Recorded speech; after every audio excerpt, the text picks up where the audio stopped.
I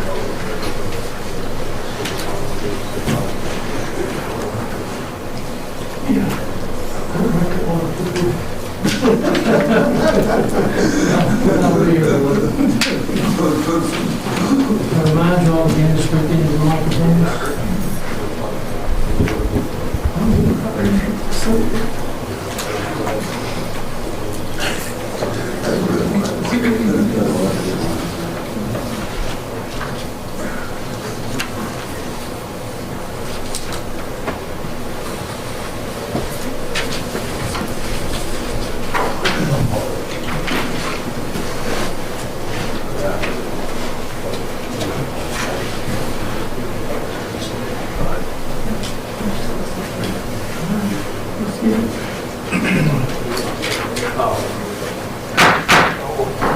Call the December the 8th, 2020 meeting of the Christiansburg Town Council to order.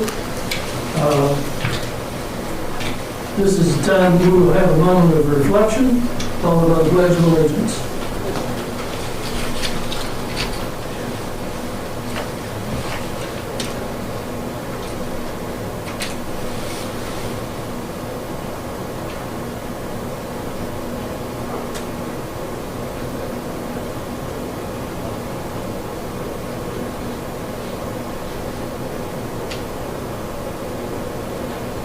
Thank you. Please join the class and join the pledge of allegiance. Someone asked Councilman Frank Stott to please pledge.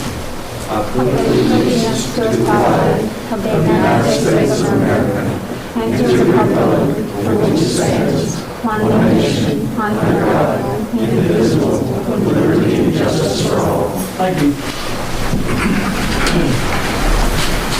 Are there any adjustments to the agenda? I have a couple. Okay. The first one will be the minutes from the November 10 agenda to reflect what actually happened under the public comments. I would like to have that change where the public comments, the people didn't get to speak, and obviously you, Mayor, kind of shut them down. I would like that change. And then also I would like to have a motion to reconsider the vote on the building of the park during this pandemic. We have a motion. Do we have a second? Either one? I think we should separate both of the items. Okay. The November 10th minutes. Here, that's on the motion and second. I'm a little bit confused. What do you want? Well, in the minutes, it shows something like, So you want that to be heard by itself? yes. Because they don't reflect, the public comments don't actually reflect what actually happened on November the 10th.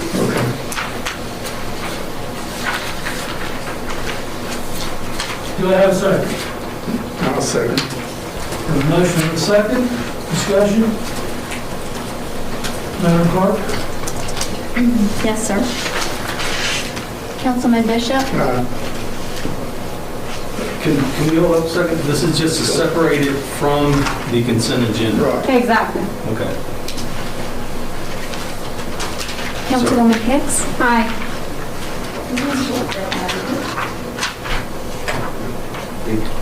We're going to consider them separate. We'll do it. That's what we're voting on. Yes, this is. Okay. Understood. Thanks for the clarification. Okay. We are voting on the...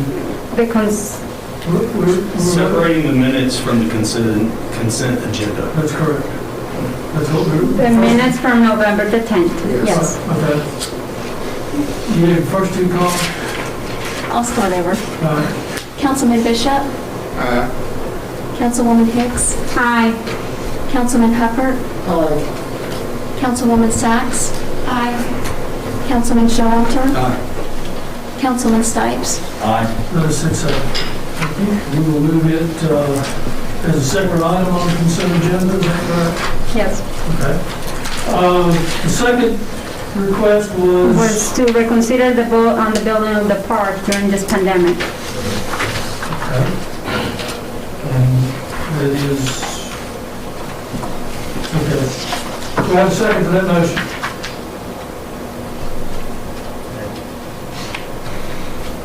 Hearing no second, that one is denied. We have 3 public hearings tonight. Rezoning request for Balzer and Associates Incorporated on behalf of RWW 36 LLC applicant for an approximately 4.306 acre property owned by Mary Maxie Jewel Trust, Mary Stewart, Janet Epperly, Jewel Jewel trustees located west of Weddle Way, northwest tax map number 435A13. The request is to rezone the property from R1A dwelling lots for a total of 14 units, as well as a lot designated for stormwater management. Property is designated as residential on the future land use map of 2013 Christiansburg Comprehensive Plan. If you would like to address this issue, we ask that you come to the podium, give your name, your address, and limit your comments to 3 minutes. Thank you. Ken White, 50 Weddle Way. I didn't know we had 3 minutes instead of 5. All right. So I want to just read something because the last thing that went through in July when I addressed you guys, it was a pretty even vote from Planning Commission. I mean, it was unanimous. This time is a 5-3. So there's some hesitancy this time on what's before you tonight. And it was falsely stated at our Planning Commission meeting right before the vote that there's only 2 groups of neighbors or 2 houses of neighbors that are against this. So we've started a petition because this time of year, it's hard to get people out. It's holidays.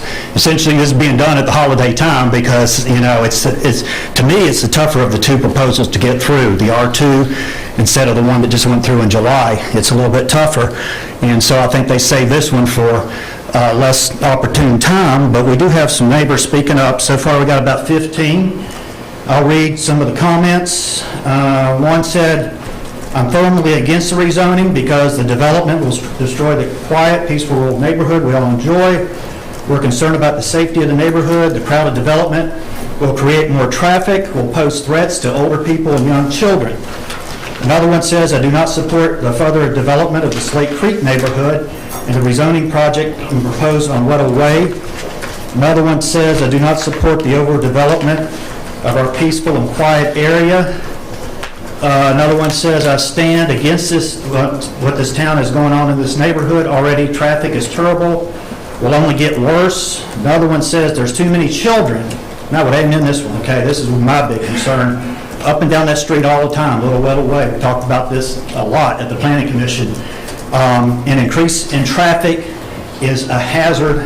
One of these little children could get run over or killed. That's the concern of this mom when I'm representing tonight. She said, I'm afraid one of my children are going to get killed because of what's being approved here. Okay? I mean, that's what they're saying. Another comment, the current proposal to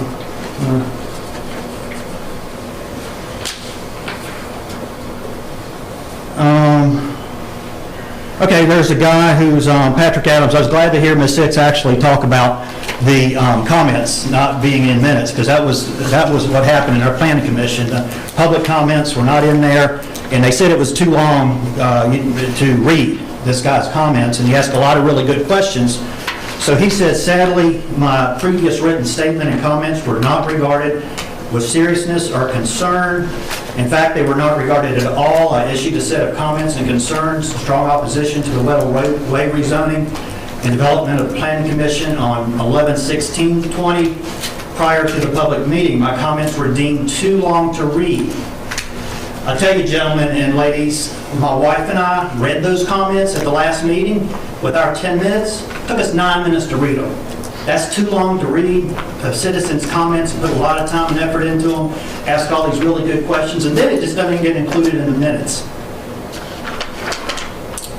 They were later added to the minutes without ever having to be addressed. While the Planning Commission is apparently unconcerned with opinions and desires of the citizens of this community, it is my hope that the council members recognize how unacceptable this rezoning and development proposal is. It is also my hope that the planning commissioners are held to accountability and integrity moving forward. My initial comments and concerns about the project stand, and as a tax-paying resident of the town and county, I would appreciate if they were at least considered.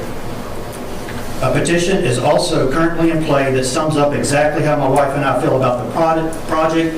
Instead of reiterating the points on this petition, I will simply state that we have signed the petition, as have many others. I'd say we have a lot more signatures by the time January comes to take a vote on this.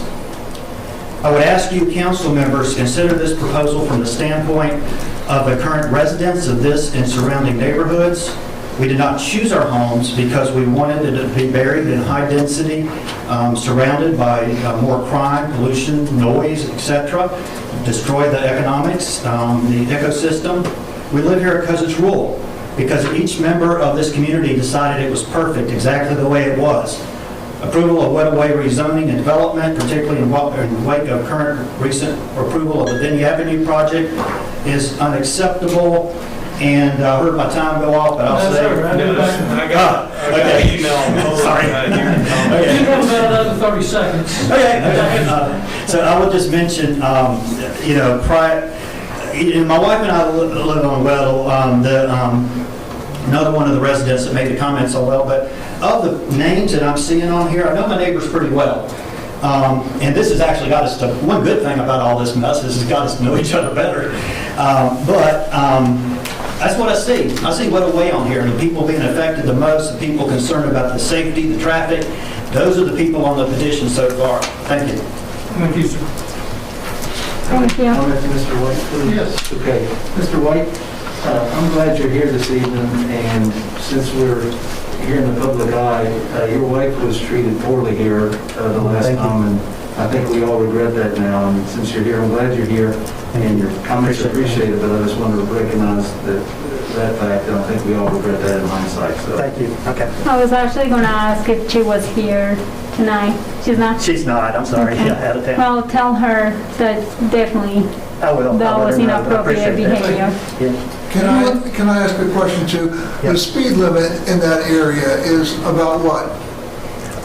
There is no speed limit signs. I haven't seen one there, but there needs to be, I would think. Somehow I was thinking it was 25. Yeah, probably. All residential streets are 25 default. That's what I was thinking.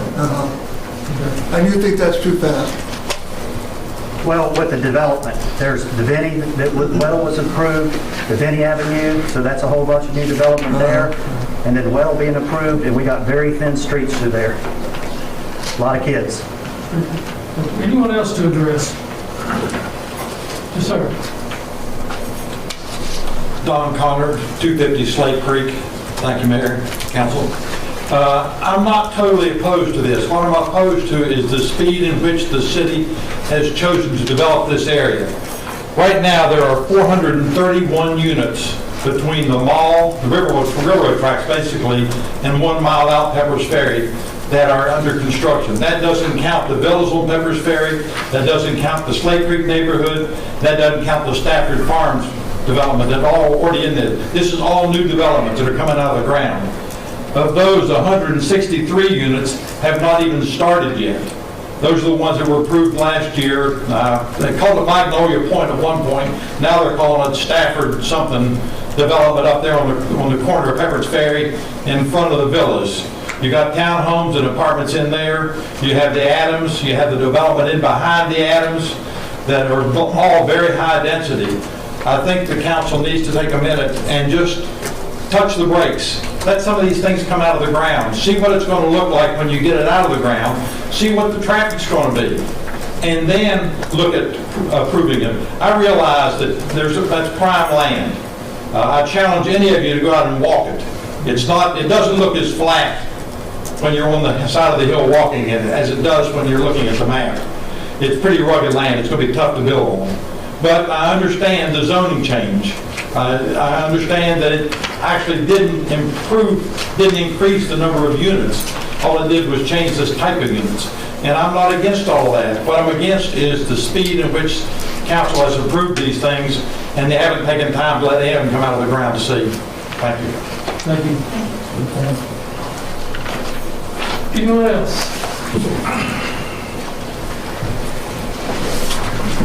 Good evening, Mayor and Council. Steve Simoes with Balzer and Associates, 80 College. I know you guys have a packed agenda, and I promise not to take too long. I did want to address the project. We're working with the developer on this. Andrew, would you be able to pull up the master plan? Just wanted to touch on some highlights and some follow-up in between our two planning commission meetings. The property, I'm sorry, Andrew, maybe go to the existing conditions. So just to orient everybody, the site we're looking at is right here. The Vinnie Avenue patio homes that were approved a few months ago is this block right here. Peppers Ferry, Stafford, there's Well.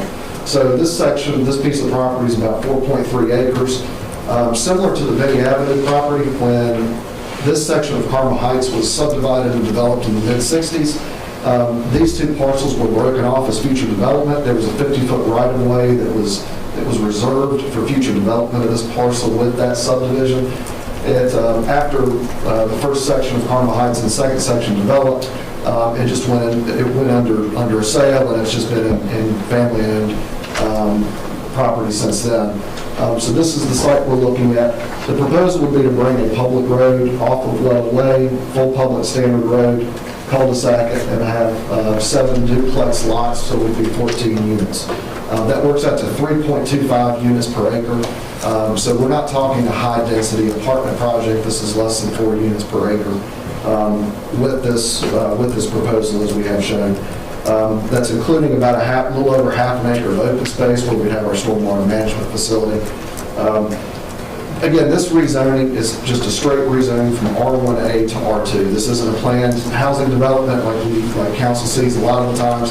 So this is a straight rezoning. So all the zoning ordinance requirements that go along with an R2 development, the street sections, sidewalk sections, the density, the acreage of the lots, the density of the overall development, driveways, everything that's required, setbacks, everything that's required in the R2 development standards and the zoning ordinance would be met with this project. Andrew, would you jump to the master plan, please? Two-family homes, duplexes, very similar product to what is right next door at Slate Creek. So again, just south of the project is the Vinnie Avenue. Directly to the west, you've got a little bit of Slate Creek that touches us right here, and the rest is town-owned property that was dedicated as open space to the town with the Slate Creek development.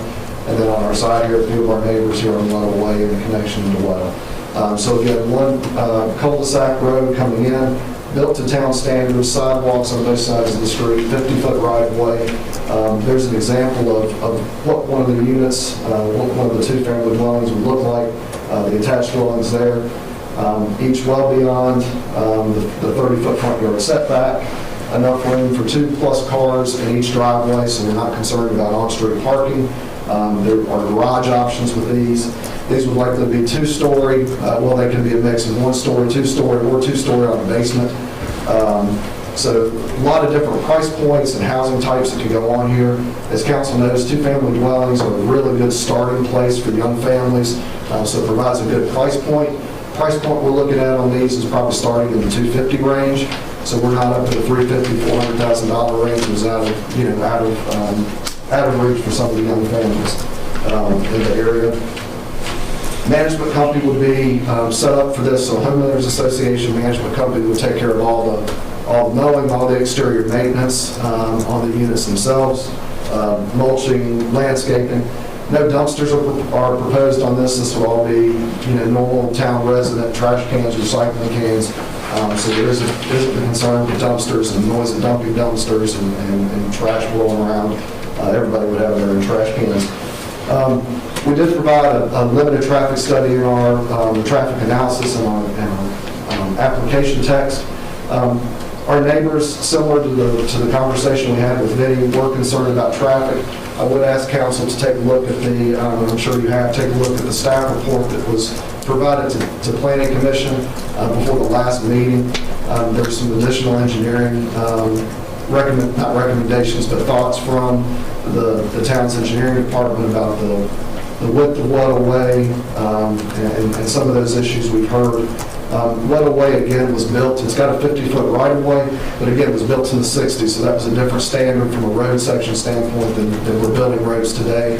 I'm happy to provide any additional information on Weddell-Way if council would like. Public utilities are accessible to us. We would extend a water line down off of Weddell-Way. There's existing sewer on the north side and south side for us to tie into. We have a new sewer line on the back of the property. Drainage was also talked about with the Benny Avenue project because the stormwater facility on that was here. And if you all remember, that flows through a ditch line kind of on the back of those Slate Creek lots and drains into the town property. This project here, there would be a little bit of the backyards that would drain into the same swale that kind of comes down through Benny. The majority of it drains to the northwest. We would pick up a stormwater area right in here and release down through the town. There's an existing channel and small spring that comes down through here, so we would be draining into that channel from our stormwater facility with this project. Lastly, we did include our comp plan justification in the application as well. We feel this does meet the town goals for additional housing. We all know there's a need for housing in the New River Valley, in Christiansburg, and to our neighbor that just spoke about the number of units and the number of developments that are in process right now. I can tell you the Clifton Town Center project that is moving along, Magnolia Point, which is the development a little further out. Those plans are underway. As we talk about a lot, when these projects are built, they don't happen right away. There's a long time. There's a big gap between rezoning approval, site plan approval, design and site plan approval, and construction actually happening. But again, it's important to realize that of these projects, just that my company has been fortunate enough to work on, every one of these housing types are different. We've got apartments, we've got mixed use, we've got townhomes, we've got patio homes, we've got duplexes, we've got single family. So again, it's the overall diversity of housing types in this area, which is so key to providing different opportunities for people at different price ranges. That's it, Mayor. I'm happy to answer any questions council may have. Yeah, I have a question, Mr. Simonis. Yes, sir. I'm a little confused by something you said, and we're not acting on this evening. We're getting some good feedback from the community and so forth. But I actually talked to the developer. I talked to Mr. Woody about this myself, about the single-family homes are going to be single-story. Is that right? You said it's going to be a mix. He said, yeah, from my understanding, and Mr. Russell's here as well, we were told it could be a mix of one-story, two-story, or something on a base rate. I did express my concerns about that, and I'll do that again. Okay.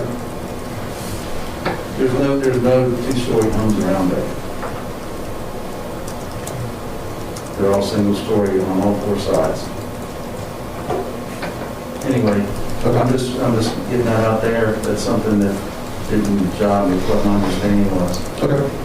Thank you. Thank you. I'd like to say something to the two gentlemen that they just said something. Both of you sort of acted like the council has not spent time thinking about this fantastic growth in this particular area. And that's not true. And we realize the situation. We realize the growth down there. But we also realize the growth here in the town of Christiansburg. I'm not sure everybody, Christiansburg, is the fourth largest town in the state of Virginia. We're probably the fastest growing town in Southwest Virginia. We have to provide some place for people to live. And, your area is a prime area, and I hate to say it. I'm going to tell you one of the reasons why I am supporting the park. One area is because of the number of people that are going to be moving in there, and we have to provide something for these people to have a decent life. So we are not just throwing this up. We've been working with this, and we realize how you feel about the situation, but we hope that you have an overview look on how the entire picture looks. I want to say something.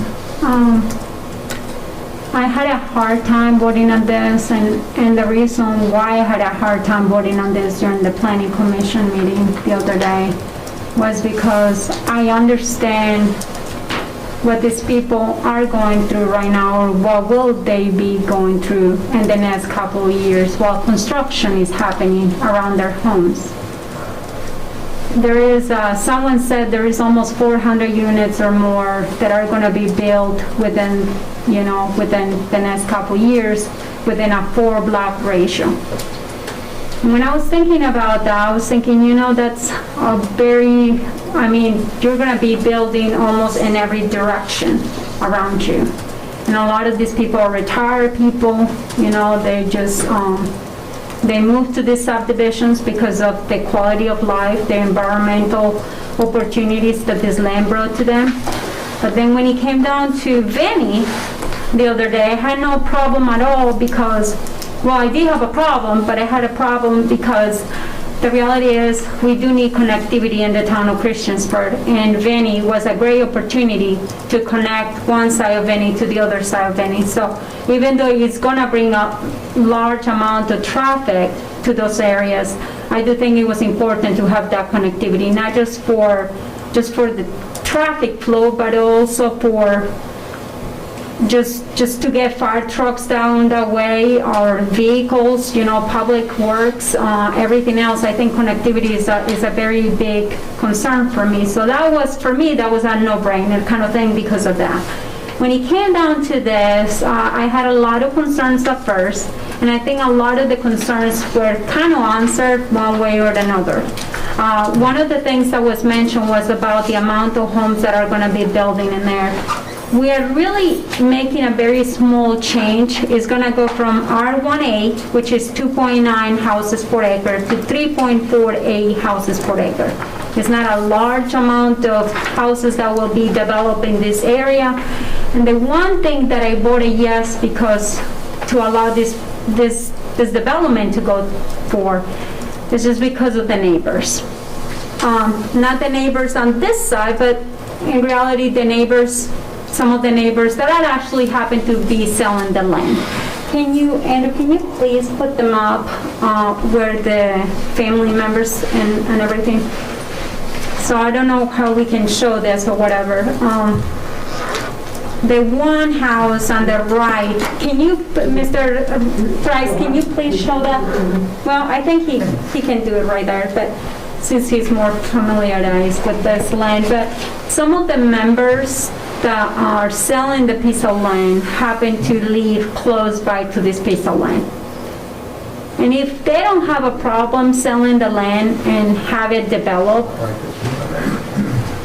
I think we should not make it that hard for them to be able to do what they are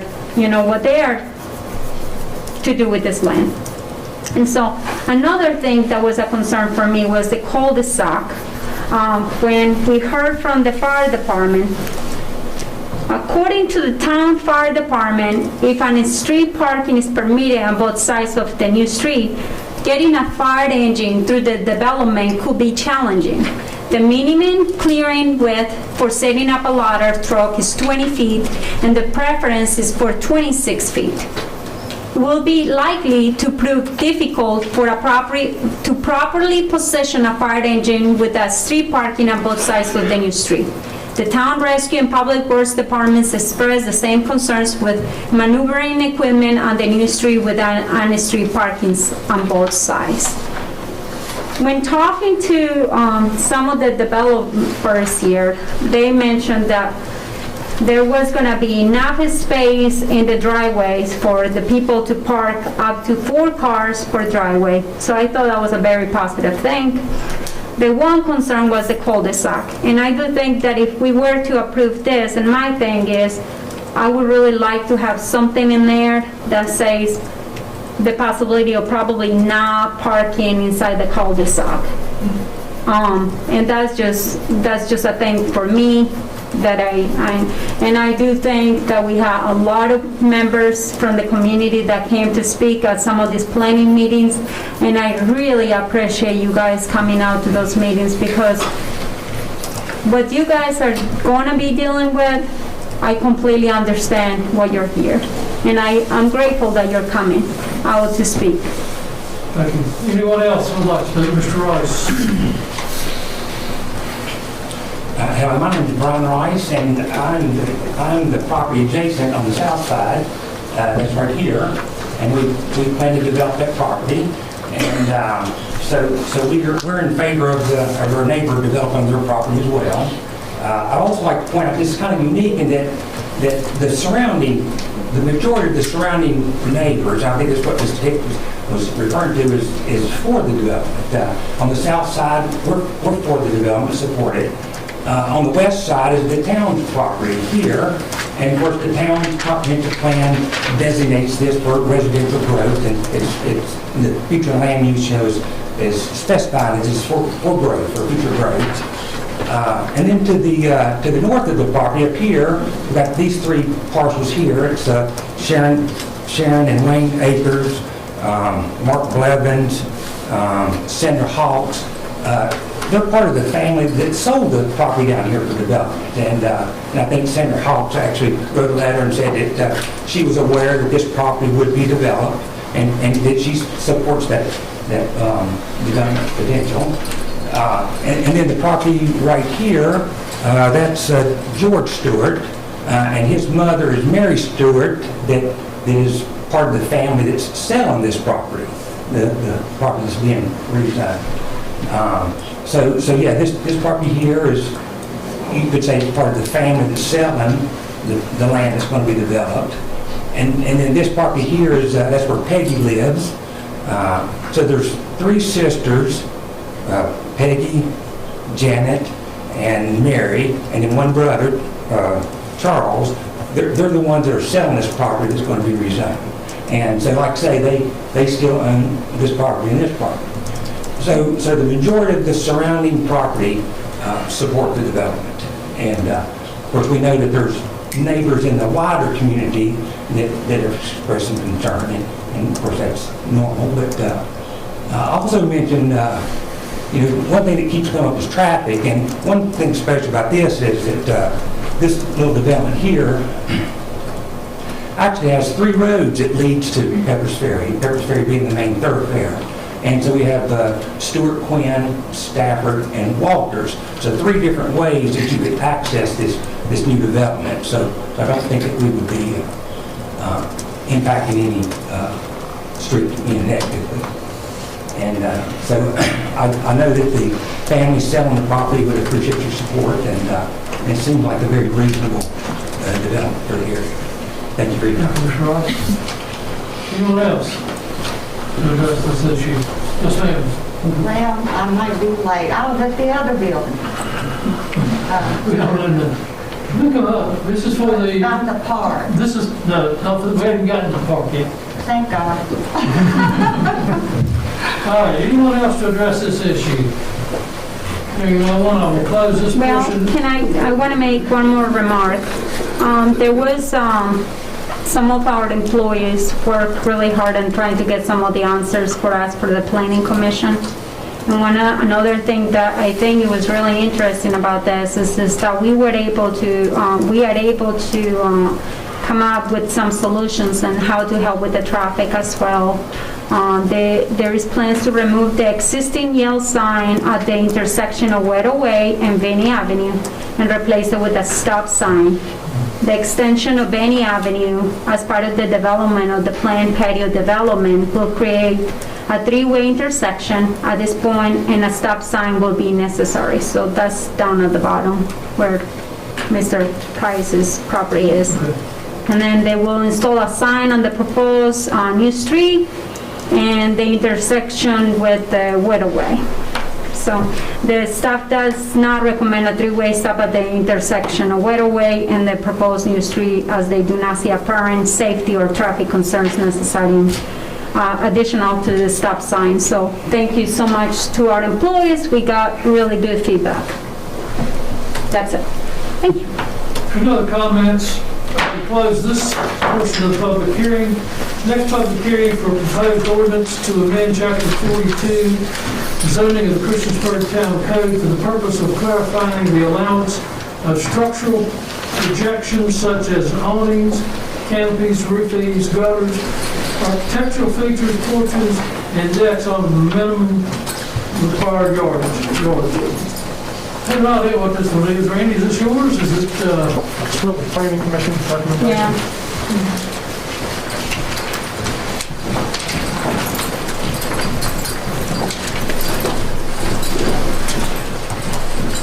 Good evening. Yes, Planning Commission did recommend approval of this by a vote of 8-0. It's something that they actually started working on with the Development Subcommittee back in the summer, as was referred to Town Council, and really is to clarify a number of definitions and how they're interpreted in the code. So it really, it did come from the development community as a request to look at these definitions and does provide some clarity for the public, for the development community, and for staff and the planning commission and town council moving forward. So if there's any specific questions, I'd be happy to answer them. The information is provided in the staff report. And like I said, as I mentioned, at the November 16th meeting, planning commission did recommend approval. thank you. Anyone else here anyone to address this issue? Hearing none, we close this portion of the public hearings. Public hearing in accordance with Code of Virginia 15-2-2606 as amended with respect to the adoption by the council of a resolution or resolutions as may be necessary or convenient regarding the proposed financing of the development of the multi-use and multi-purpose park on Purpose Ferry Road in Christiansburg, Virginia. The town proposes to fund the project in part by the issuance of a general obligation bond to be issued in a principal amount not to exceed $9,300,000. Someone here to address this. Chris Walls, 1370 Ruby Street. I know most of y'all think I'm against the park, but I'm really, I could care less either way whether you build one.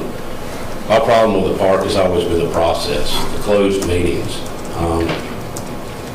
And again, with this, if you all are so sure that everyone in this town wants this park, then you have the option, if I'm not wrong, you can clarify with Reed, to put it on the ballot for issuing the bonds and have the people decide whether they want to go $9,300,000 in debt. And the way I read this, it says resolutions, which means that may not be the end figure that you all decide to go into debt for. Like I said, my problem with the park has always been the process, and this is no different. Councilman Stipes, I believe it was last year, and all of you seem to agree with him that you should never have anything on the agenda to take action on that you just had the public hearing for that night. Yet, here in the case of the park, there it is. You're going to take action on it tonight. You're not taking action on the first item, public hearing on the agenda tonight. You're waiting until the next meeting to take action. But for some reason, ramming this park through seems to be the most important thing on this council's agenda. Like I said, unless I'm wrong, and Reed will probably be the one to answer that question, you have the opportunity to place this on the ballot and have the people decide whether they want to go over $9 million in debt or park. Thank you. Thank you, Chris. Anyone else? Any comments, questions? Anyone? Yes, ma'am.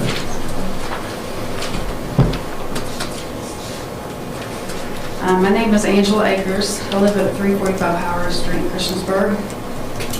I just want to start off by saying the last time I was here to speak, I was frustrated and embarrassed because I didn't understand when I was supposed to speak or what I could speak about. I want to do my part, but some of you make that hard to do, and that needs to change. I understand you have a system, but a little patience and understanding goes a long way. Regardless, I'm here tonight to talk about why I'm not in favor of a park that will put a $9.3 million debt on the taxpayers of Christiansburg. Most because of what I've seen this year. A pandemic, lockdowns, mandates, businesses shutting down, good, hardworking people losing their jobs, kids not being able to go to school, families not being able to pay bills that they need to live. This is just a few and to ask yourselves, did you ever think this was going to happen? Because I did. No one knows the future. I know you have been planning a long time and doing research, and a lot of work went into this beautiful park, but this is not the time. Trust me, I would love to have a huge park. I have school-age grandchildren and 2 dogs that I love to death that would enjoy it, but we can't afford it. Please think of this small town as a family, maybe dysfunctional and aggravating at times, but still family. Like you have said before, we are all in this together. Pray about this and reconsider. I want to believe all of you took the jobs on town council to better Christiansburg. Please consider all of it and thank you. Make the right decision. Thank you. Anyone else?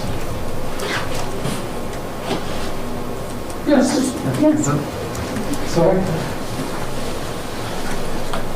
Hi guys, my name is Yoshi. I'm the owner of Kabuki in Christiansburg over here. And I have 2 parts to this. One, I'm just kind of in agreement with the gentleman I was talking earlier, is I don't see the understanding, or I don't understand why we need to rush everything so fast forward right now when we're in the middle of a pandemic. And as some of you know, the governor is likely to release more restrictions and more lockdowns in the coming days. So there's going to be more hard times coming for the town and for the people and for businesses, for all of us. And we're just wondering why are we trying to rush this through when we could better, spend time to protect the residents and businesses around here. And another part I had to say was I watched some other old stuff from people speaking about where they were talking about funding this project. And it was about, one of the ways was to help fund it was to raise more meals tax in funding this. I know some of you are saying no, but we've looked at stuff in the past, and there are people who are saying that they want to raise meal tax even higher, to a higher percentage.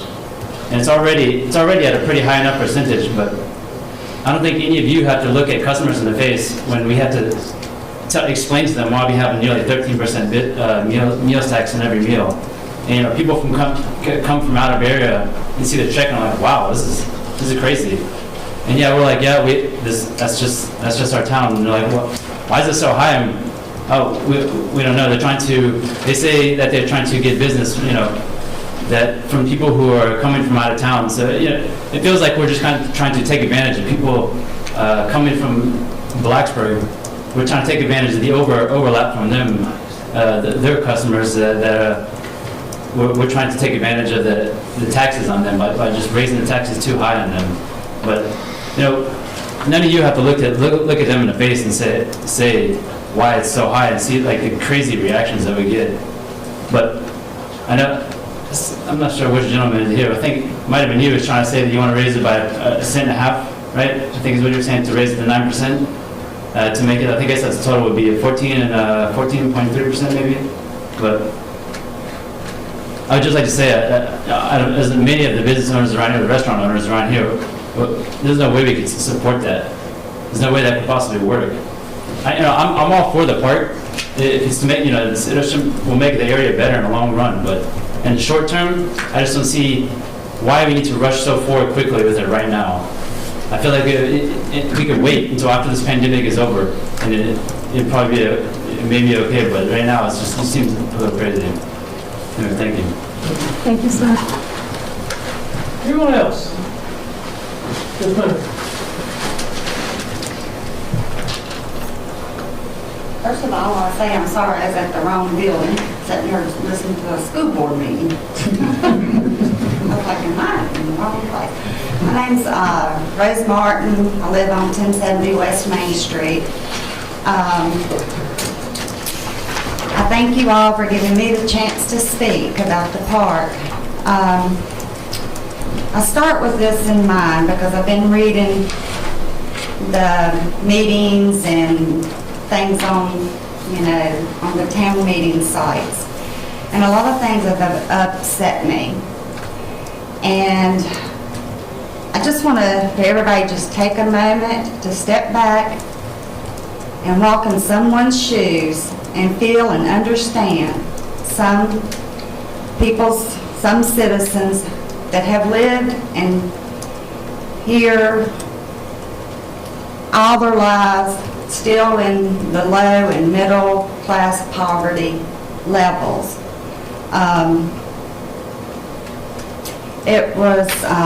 I've been here since 1968, and I know, I'm nervous. I miss my old town. With everything growing, I don't want this place to be a city. I miss the old town. And I know the changes over the years and the technology has pretty much taken over, but I feel technology has also caused a lot of hardships. Being that said, on November the 9th of 2020, I read a thing about a appropriations increase of $9.3 million for the park. Then the general fund shows a decrease of $265K. And then I listened to the November 10th meeting, and I was not happy with that either. I watched it on the video thing, and I saw discrimination. I saw citizens didn't have the right to speak. They were cut off. It's not the time, you missed your time, whatever. And that's not right. If we all going to come together, we all need to stand together to make this all work in every situation. I know it takes the whole town to get involved, and one council person wanted to separate the park due to the pandemic that we're going through, and nobody wanted to do that. And I agree with the others, increasing the taxes was not going to work. The stores and stuff are shutting and closing down now. And the people are losing their incomes, jobs, homeless, hungry. They're going hungry, not able to pay their bills. And then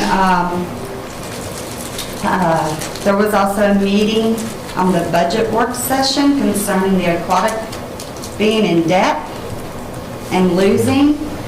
And Council Sash stated that we can't keep spending money that we are not getting, and the revenue is down to 3.6. She said we got to start saving. One male councilman, which I could not see, in the back said, "What do you want us to do? Shut the aquatic down." So in 2019 budget, we are already in debt for the next 8 years or so. Give or take, just, I'm not sure how much, you're in debt. And now we're adding Radford in because we're in debt. We're going to try to get other people to come in and pay our debt that we caused. I disagree with that. Also, there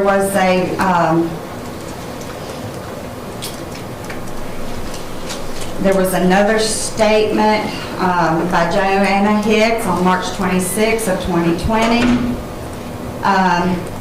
that sent an email out to everybody that she was concerned for all the citizens and the need and the support and the help of people and the essentials and not the wants. And then I read an article about March 27, 2020, and it was a statement from Ms. Sash that stated, quote, to Ms. Joanna Hicks, "I will look forward to seeing your personal check cover anything they need over there," which is the community action in the other place. Anything they need over there, originally asked them out. Very generous of you. Now that's not That's not being polite either. That's not coming together as a team, you know. You have all of y'all, and y'all, it seems like everybody's against one person. And I just, you know, it's not right. Everybody should come together if this is going to work. We do not need this park now. We do not need it. If we're in debt with the aquatic center, they're going to raise the raises. Our taxes, we're already paying double taxes. And you can't, you know, if you live in town, you're paying double taxes, which is, I always thought was wrong from the get-go when I was old enough to know. But raising taxes, there's suicidal rates going up, 68% due to this pandemic. People are losing their jobs. And then people would just say, you know, use your personal check. Well, why don't all of y'all use your personal checks and give? It's time to give to the poor, to the needy, and quit building more and more, trying to cover a debt that you're not going to never succeed by building parks, by building buildings, when everything is closing behind us. It doesn't make any sense to me. It's just common sense is what we need to focus on, not money. Money is the root of all evil. We all know that. There was another statement sent to Joanna by Bradford Strikes. It says, "What in the world is this?" And then again, he sends another one on March the 29th stating, "To your note," which was talking about the sash in there, "actually what you have done is openly offered an organization funds that have neither been requested nor offered by the town council. Not just one member. Who would say no to that? Honestly, it would be best at this point if you were able to fulfill this offer on your own." Retaining that to We need to get Joanne. back on point to the park, please. We've read all the emails. Yeah, I'm sorry, No, that's all but right. you know, we're in debt. We're in debt. We're in debt. It's been hidden. We're in debt. I mean, I was a nurse, a CNA, and a med tech. I got hurt with an Alzheimer's patient. I've had 4 back surgeries. I can no longer work no more. I have just had rods and pins in my back in August. I can't even work. I'm on retirement disability right now. They gave me my retirement because there's no job out here for me to do. Help me. Help me. We don't need a park. We don't need money to try to save a debt that was caused a few years ago. And now realizing, oh my God, we gotta stop. No park. It's just gonna put us in the hole more and more. Then how are we gonna pay that? If the pandemic is arriving, you know, it's spreading, it could last the next 10 years. We don't know. We don't know. And I don't think the park's ready. I don't think we need to be building. I don't think none of this stuff. We need to settle our debts first and quit raising taxes and causing people to have to move or go homeless or sleep in their cars or not feed their children. Put the money where it needs to go right now. It needs to go for people in need, in crisis, not a park. What's the park gonna do? You can't go play in it. It's a pandemic. It's a pandemic. It's 25 people in a restaurant, and maybe less than that now. How can you go and have fun right now? Take your children without the chances of, we have trafficking going on. We have raping going on. We have murders. Ms. Barnhart, I'm we're sorry. getting off point, so I'll give you 30 seconds, and then I'll ask you to say, if you want to wrap up in 30. I've Yes. already gone about 5 minutes over is what I I thought. understand, and I apologize, but I just feel that we do not need this park right now. I am begging you. Do, please. Please.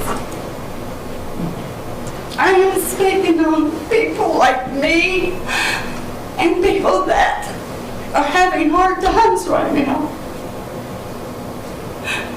Let's not go into it any further. Let's take care of the first one. Thank you. Thank you. Anyone Thank you else? so much.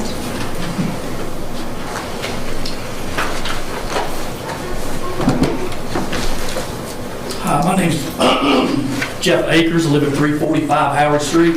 Shame on you, Mayor, for shutting people down for the simple fact that they just wanted to give you an opinion, and you wouldn't even hear them out. That is disgraceful for you to be a town councilman and do that kind of a job. And people are they're taking all this in right now.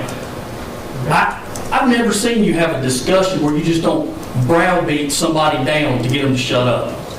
I hope you're proud. You hear all these people talking about all these problems, and all you want to do is push this situation through. You give $20,000 raises to certain people in the room, $20,000 raises to their retirement.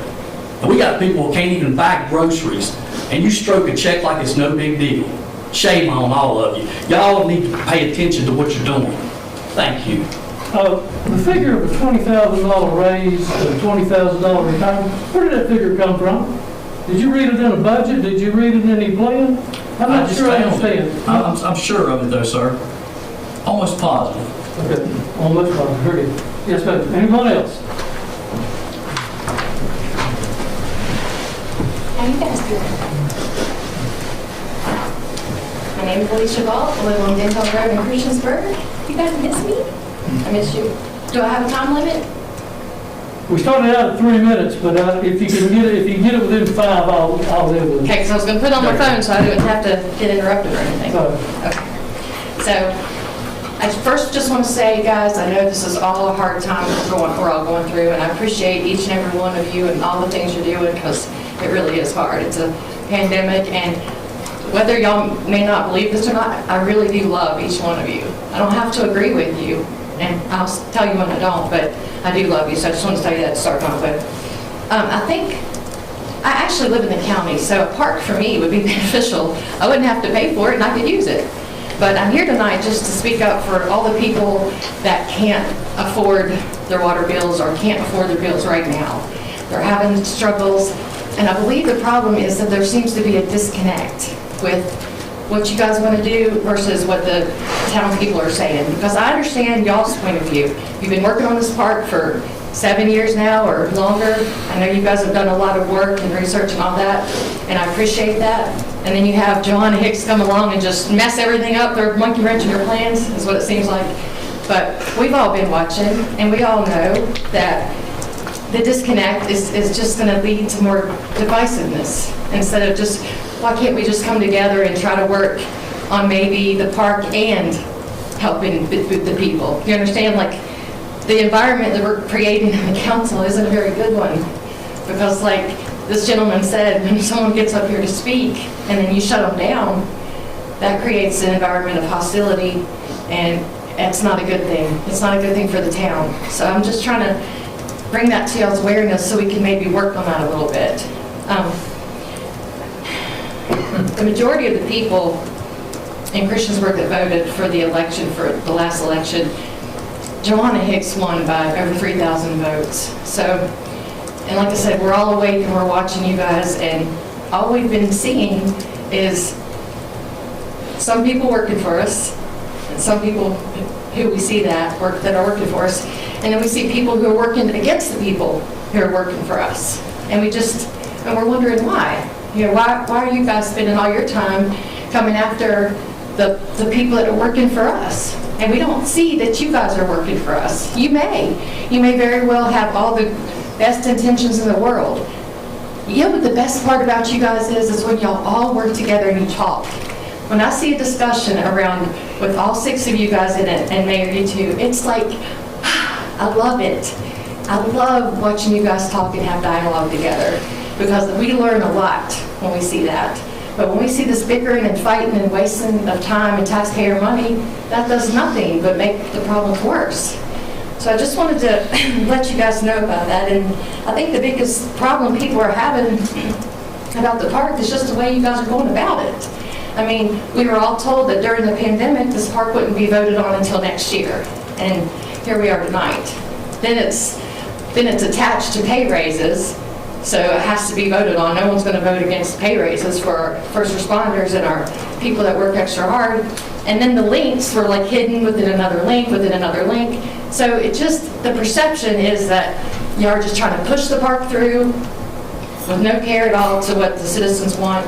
At least that's the way it seems to me, because I read a lot of the comments online, and I just wanted to come here and just let you guys know what I see from my point of view. And I would just encourage us all to try to work together, just reach out and unite over something. Now listen, if Dan Irwin and I could put our differences aside and come together for the good of the community like we did at Starlight, so can you guys. Because he did say something that I agree with. He said, a council divided is a town divided. And he's right. Thank you. Thank you. Anyone else? I have something to say. Thank you for the people that came out to speak. Mr. Yoshi, thank you for coming out to speak. I know all businesses are suffering right now because of this pandemic. And for you to take your time out of your normal lives to come over here to town council means a lot. So thank you. Once again, I'm not against parks. We're entering into a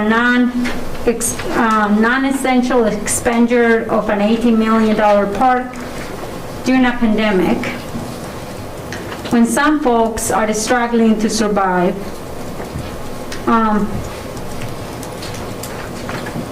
It's really the pinnacle of the privilege. I mean, what a better sign right there. Wasn't that from Louis XVII or something? The people have nothing to eat. Let's let them eat. Park. I mean, is that the disconnection that we have with the citizens of Christiansburg? It seems like we're deaf when they come and talk to us. It seems like things come in this way and they go out the other way. And we hear the comments that we want to hear. So you guys, it seems like if there is a good comment that talks about the park, we don't even ask for no addresses, no nothing. Is great, you know, but when you have someone that is against the park, it seems like they're not treated the same, and that's not fair. We have had people here in council that have taken 10 minutes or more doing presentations for people that don't even live here in the town, don't have businesses really in the town. They actually have businesses in the Christiansburg, but not even in the town of Christiansburg paying the lodging taxes and stuff, coming to speak. And we allow them all to speak and have PowerPoints and all kinds of stuff. And the same service was not provided to the citizens of Christiansburg that actually pay the taxes. I do have to agree with someone that say this should be on the ballot. In my personal opinion, it should be a ballot issue. If people want this park, if you think that so much that people want this park, then you should not be concerned that people are going to vote against it. I do think that people may vote for it next year once we know what's going on with the pandemic. I mean, we got Virginia Tech, people, you know, are like losing jobs already and, you know, having pay decreases right now. We have businesses shutting down. We have people not being able to pay their bills. And it's just, I feel like we're so privileged. We are privileged because we know that we are privileged. I feel like all of us are privileged. We have a roof over our heads. I don't know of any of us that are not able to pay our water bills or electrical bills or real estate, or whatever that is, or food, or whatever that may be, you know. But the reality is we're struggling. As a nation, we're struggling. As the world around us is going through a pandemic, we're all suffering. I have 4 kids that are more home than at school now. I mean, they literally go to school for less than 3 hours a day, and now I'm having to deal with having kids all the time, everywhere, which I love my kids, don't get me wrong, but they need to be in school. I think the problem is not just a park. We got 9 parks in the town, and what are the effects that we're having in the environment? This park is not just a park. We're destroying the environment because you're putting plastic carpeting for dogs that is not required. We can have normal grass, just like other places, even like New York. We don't have to have, we can have, you guys talk about competition. My kids love competition. What about we allow our kids to do, if we were to bring running to Christiansburg, like competition running, that doesn't cost a lot of money, I don't think. You don't have to mess up with the landscape. I think the landscape right now for the Truman Wilson property is one of the most beautiful pieces of land here in the town of Christiansburg. You can have RC cars for kids, you can have trails, you can have walking paths, you can have a really nice park. I mean, the really nice park doesn't require $18+ million. Right now, we have invested over $2 million, which we still haven't paid for the land. We are still in over $7 million with the aquatic center. We owe over another $2 million on the aquatic center, so it's like over $9 million we still owe on the aquatic center. It's costing us $2.3 million to run the aquatic center right now. And let's go, we haven't finished paying the aquatic center, we're getting into another thing. I just think that it's so much on people right now, and we're pushing the town of Christiansburg citizens to pay for something during a time that is so difficult on all of us. It's very, very difficult. I haven't finished. But thank you so much for the people that came over here. Thank you for the people that have been online discussing about how they are hurting, and they want us to listen to them. And I hope that you take the time to listen to them. This is not the right time. Thank you. I will close the public hearing. We will move to the consent agenda.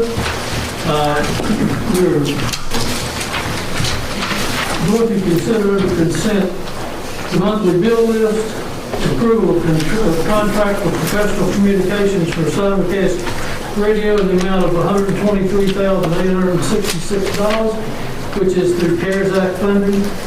Approval of contract with Friendship Ford of Bristol, Tennessee for 2 Ford F-550 four-wheel drive trucks with crew cabs and special utility bodies in the amount of $149,118. That's for public works. Approval of contract with Johnson Controls for purchase of installation of a York HVAC system with an 80-ton capacity. The Recreation Center at $228,847. Approval amendment to the professional services engineering contract with Mattern and Craig Incorporated for additional services for easement and right-of-way acquisition for the Hickox Street Drainage Project in the amount of $132,000. And a resolution rezoning, recognizing January 9th, 2021 as the National Law Enforcement Appreciation Day. I'll make a motion that we approve the consent agenda B, C, D, E, F, G. And I have some questions about this. Can we get it on the table first? I'll do a second. All right.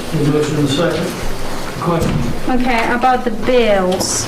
I see that we have right here that we're paying for photography, console photos.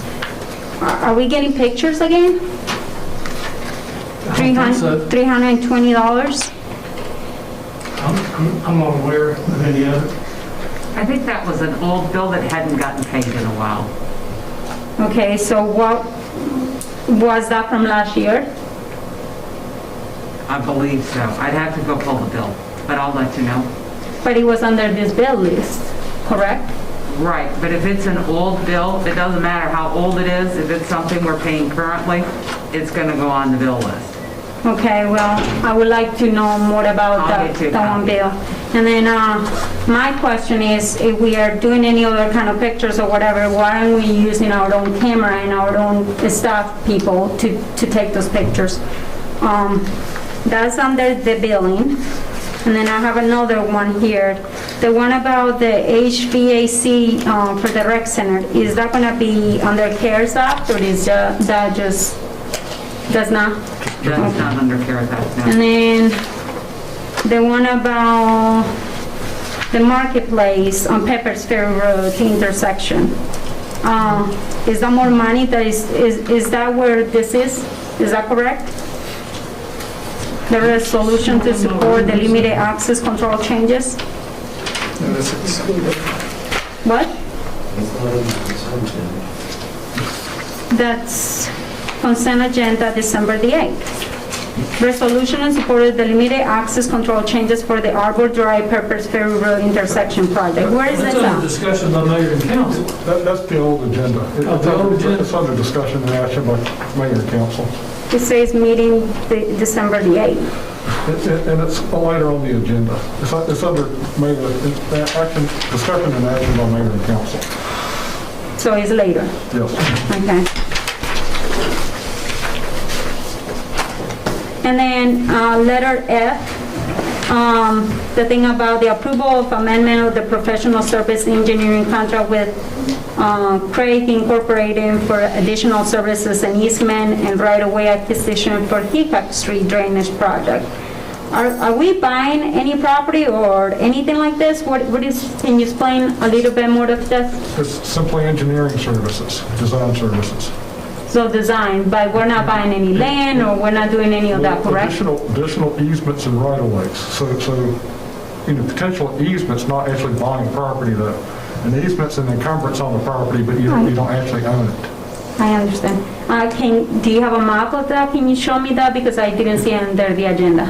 It would be in basically the adjoining properties along Hickok Street. I'm assuming it would be on the Orange property.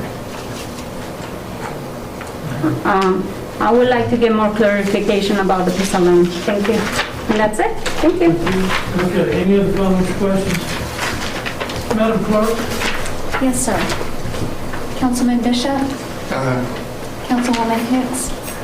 Aye. Councilman Hubbard? Aye. Councilwoman Sacks? Councilman Showalter? Aye. Councilman Stipes? Aye. Okay, that is 6-0, thank you. Minutes for the November 10th, 2020 meeting? Make a motion to approve the minutes as presented. Okay, motion, do I have a second? Second. Have a motion and a second, discussion. The discussion was again, I'm sorry, I missed that part. Can you repeat? Well, we have a motion and a second to approve the November 10th minutes as presented. But we are going to make the change, correct? We have to vote on that. Okay. So are we voting on making the change? Since that's not what took place during the public comments? I would ask that you restate the changes that you want. Okay. I would like to, can you help me, Bishop, please? So I want to make sure that I make a change during the November 10 agenda minutes. And I want the part about the public comments to reflect what actually went on during the public comments. So can I make a motion to please change the public comment section so it actually reflects what went on November the 10th? I mean, it's recorded, and I made a statement early on in the public comment section, these areas would not be addressed under public comments because we had that under the public hearing. And so when it started out, they'd already had their chance to speak. Well, with all due respect, Mr. Mayor, I got to tell you something. Public comments are for anything and whatever a town person wants to speak, even if it's a town resident, a non-town resident, they can sing the ABC song for what I care.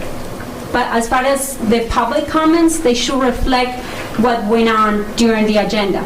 Okay. And I think that's not too much to ask. Okay. Madam Clerk, would you call council? What are we voting on, please? The approval of the minutes. That's the Approval of the only thing on minutes the with table. changes. With the change, Yeah. okay. With the changes? No, I didn't say With that. the changes. It's on the table. See, we're confused, okay. Presented. As presented, Madam Clerk. No, I thought, no, so hold on. I want to make a motion to, We already have a motion on the floor. We need to vote on it. well, can you explain it to me again, because I didn't hear the whole thing. The motion was to, by Mr. Stipes and seconded, I believe, by Mr. Humphrey, to accept the minutes as presented. And it was a motion and a second. That's as presented to us for review. And with no changes? That was not the motion that I heard. Who made the motion again, because I missed it? I did. Okay. Will you allow us to make the motion with the changes under the public comments to reflect what went on November the 10th, please? You have not made specific enough statement as to what you want changed or All what right. you want changed. So- Like what happened, I think what's in here, after reading them, I think they're, I feel comfortable accepting them the way they're presented. No, what they shows right there is what we want to see. What it shows in there is that they were allowed to speak, when in reality, they were not allowed to speak. The comments were made that because they were not going to be, because of the public hearing had passed, that they had not been allowed to speak anymore because the whole, I'm sorry, the whole thing with the park, during the public hearing, they didn't know that they had to speak during the public hearing, so therefore they wanted to take their 3 minutes during the public comments. And we did not allow them to speak during the public comments. It was the mayor that didn't allow them to speak, and there were many, many comments that were made to these citizens that came over here to speak. So I would like to have that change, please, to reflect what went on November the 10th, please. Am I speaking Chinese or something? Can you understand what I'm trying to tell you? I don't think the minutes right here, it tells you. I'm gonna read it to you. I have it right here. Andrew, are you able to pull up the minutes from the agenda packet? That way we can see what was said, because I know I'm going from memory when I read them. There you go.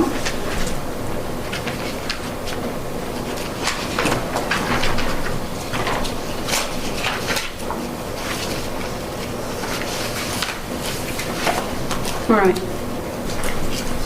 See, were you able to get them?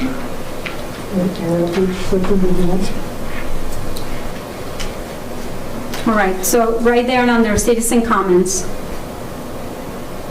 Jeff Akers, 345 Howard East Street, was presented to speak against items in the budget amendment number 1 due to the current economic situation faced by citizens. He was shut down. There is no comments in there where Michael Barber shut him down to tell him if he was going to talk about the park, he was not allowed to. Well, hold it. Kathy Meadows. Kathy Meadows was shut down as well, who supported the park, right? And that's the point. I Correct. want everything to be reflecting on what went on November the 10th. It's not for or against, I care less. I want the citizens' comments to reflect what went on that day. They didn't get a chance to speak what they wanted to say. I'm more than sure Mrs. Kathy Meadows she looked like she had a big letter to read. She should have been allowed to read everything she had on that letter. Angela Akers wanted to speak about the park. She was not allowed to. Randall Hampton, the same story happened to him. He was almost being shut down. They didn't even know what to speak about. You have people in the hallway that were like, they just left. I think they need to reflect the fact that we didn't allow them to speak during the public comments. Andrew, are there any comments after this section? There was nothing else. That was it. So possibly, if we follow Robert's Rule of Order, we can state that the reason why they were not allowed to speak at that time. Perhaps that could be reflected.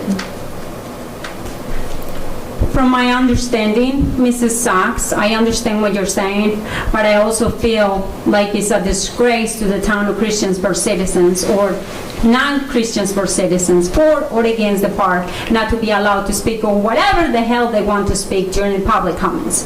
That should be allowed for them to speak about whatever the hell they want to speak about. And that's my complaint.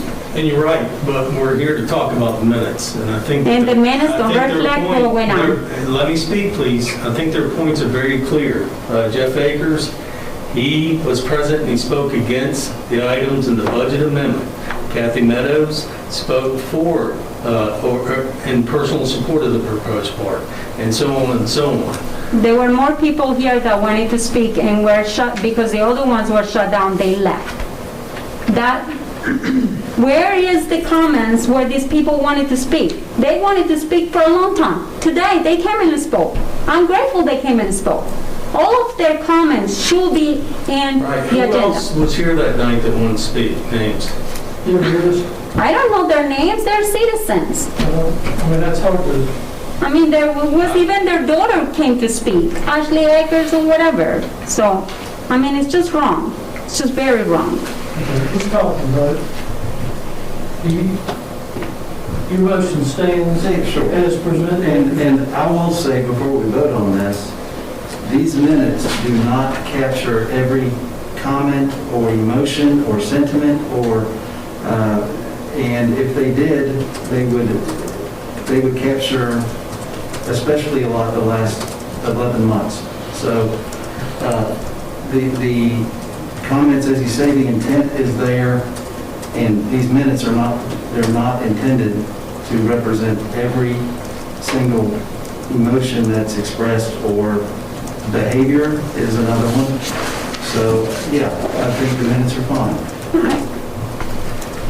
Madam Clerk, call the roll, please. Yes, sir. Councilman Bishop? Councilwoman Hicks? No. Nay. Councilman Hubbard?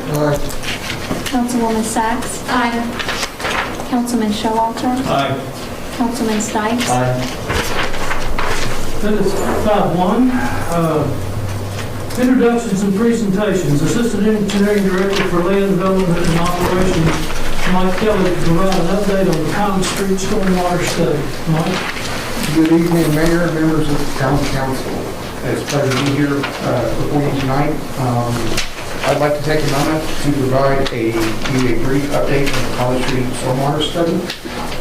Just want to give a little background first. The budget amendment for the study was approved in the recent budget amendment, and the contract for the drainage study with AMT was signed on October 15th. 2 meetings have been held with town staff and a consultant thus far. Items discussed during these meetings are public outreach, areas of concern and character of the drainage basin, data collection such as structure locations and elevations, storm sewer locations, existing stormwater facilities in the drainage basin, and etc. And we also discussed the design storms. The study will be looking at additional design storms in addition to the standard 1, 2, and 10-year 24-hour storms. Given the reactive nature of the drainage basin, staff recommends that shorter duration, higher intensity events be part of the analysis. Basically, what I'm describing is a flash flood. So we want to take care and look at drainage intensities outside of the norm.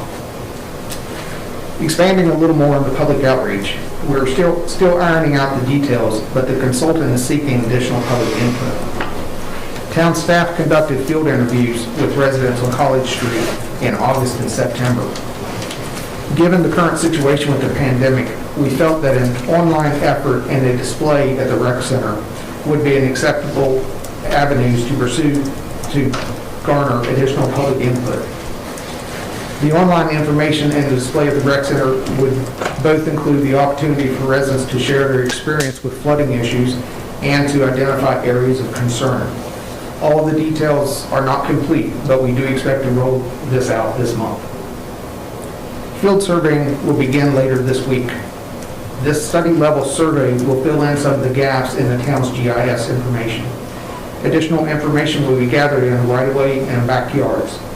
Notification will be sent to residents in advance. In addition to the field surveying, the consultant is also planning to use a drone to fly some of the areas within the study area. The study is not far enough along at this point to offer recommendations of possible solutions. The study is scheduled to be complete in the February-March 2021 timeframe. And this concludes my update, and I will stand for any questions. I'm grateful that you guys are working in such a fast manner on this. I know this is very much needed in that side of our town, so thank you so much. Yes, ma'am.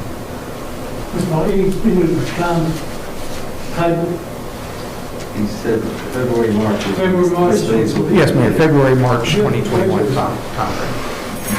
That's very impressive. Thank you. Very good. Thank you. Thank you. Thanks for the update.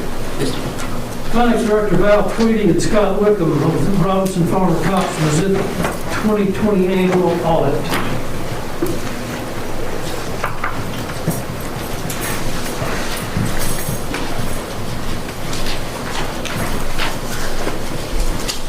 Good evening, Mayor and Council. We've got a packed agenda tonight, so I'm going to try and keep this as short and sweet as possible. And I know you've all kind of gone through this presentation before, so you're somewhat familiar with it.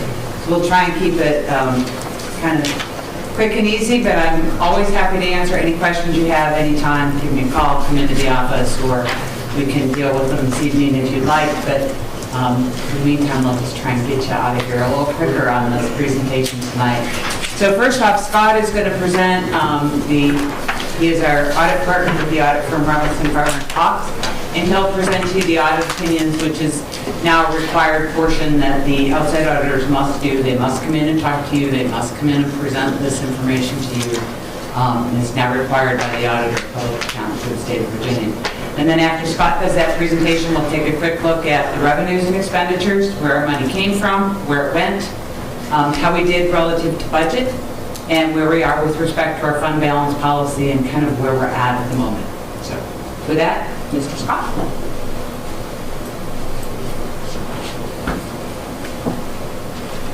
Thank you, Val. Again, my name is Scott Wickham. I'm partner in charge of the town's audit. This year has been a wild one all the way around.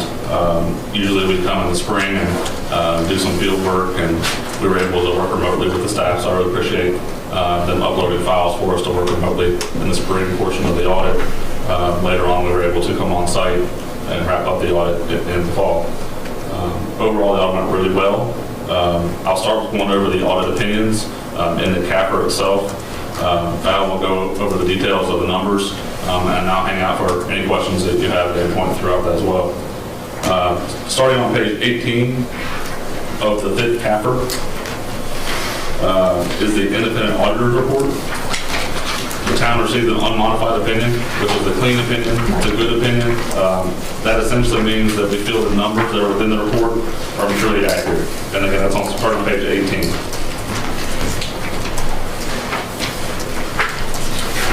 And then I will point out the financial discussion analysis.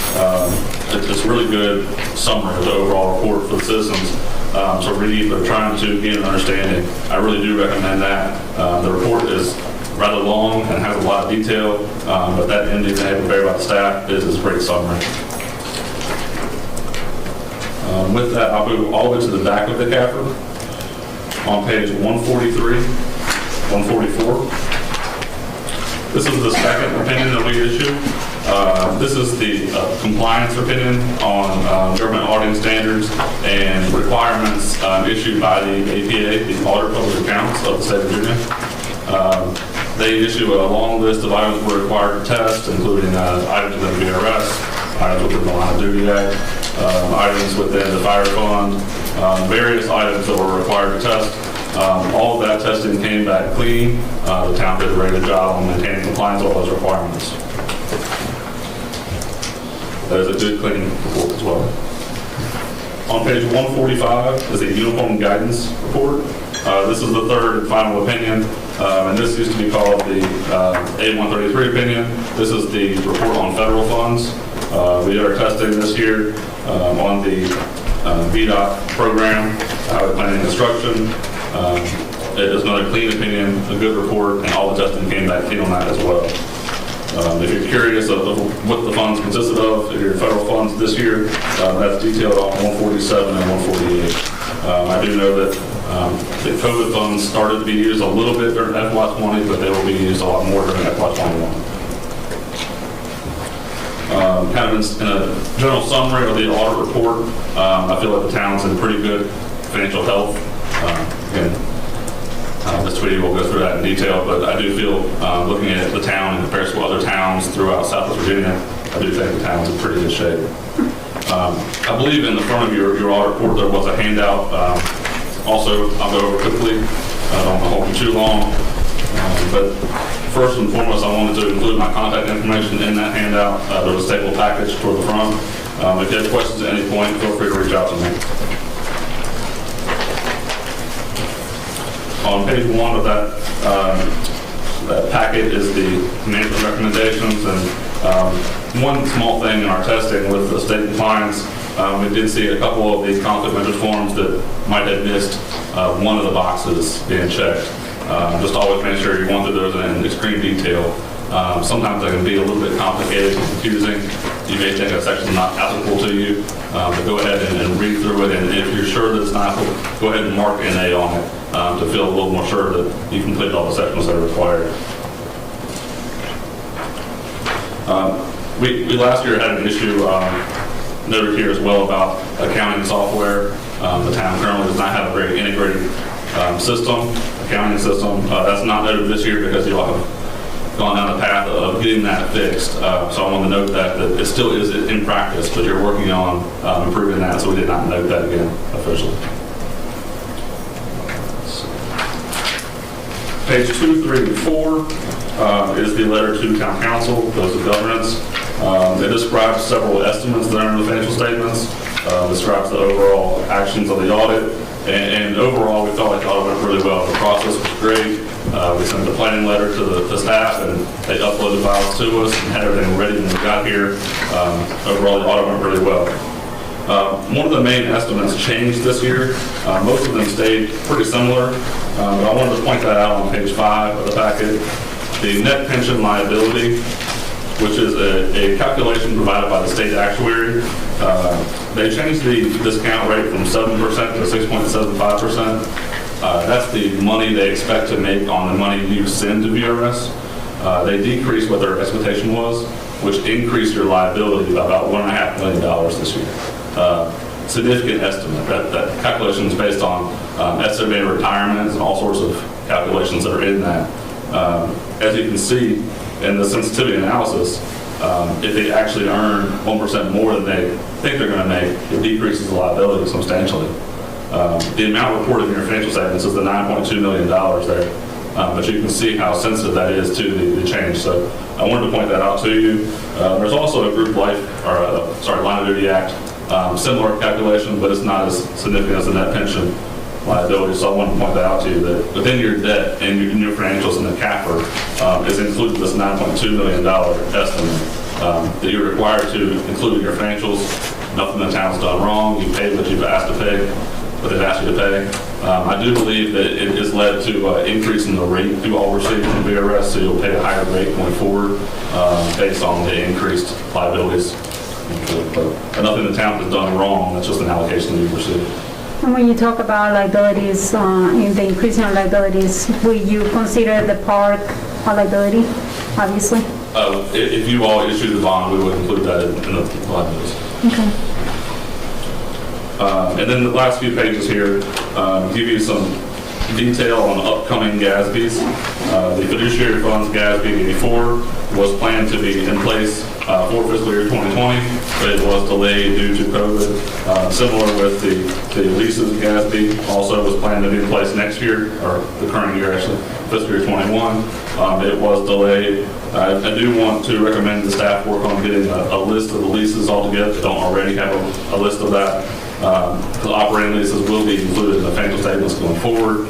As far as if you have a building that you have operating lease with, you would have a liability on your financial statements for that rental agreement, long-term rental agreement, with an offset asset right to use that building. That's the main change of it. A little more detail here in this handout, but that's a general summary of that change. And a few other items coming down next week as well. We'll provide that to you. But again, in summary overall, the audit itself went very well, and the town's in pretty good financial shape. I think there was about an $800,000 total decrease or below budget on the total lodging tax and meals tax, probably related to the closures at the end of the fiscal year related to COVID. But overall, the town's budget worked out pretty well and still in pretty good shape. So that's all I really have, and I'll go through. I have a question. Sure. Maybe Valerie or you can answer this. How much of the CARES Act money actually was added to our 2019-2020 budget? How much did you all use? Yes, as far as for... Let's see.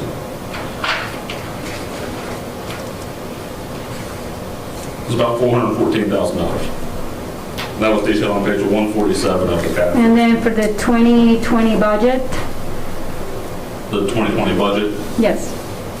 Do you have that information or not yet, since it's not part of your audit? Not sure I'm saying question. The budget for the COVID Act for 2020, I believe 1.8 million. 1.8 million. So without that $1.8 million, we would have lost, we would have had a decrease in our 2019-2020 budget. It would have been like over $400,000 for the 2019-2020 budget, and then it would have been an additional $1.8 million decrease for the 2020 budget, correct? Sorry, I didn't understand the question originally. No, it would not be. The funds that did not have an eligible expense were not reported as a receivable. You all had not received the funds here until after June 30th. So we reported a receivable for the eligible expenses, and then once we received the money from the county, I believe it was in July, you all received the money. Then you all had the revenue in hand.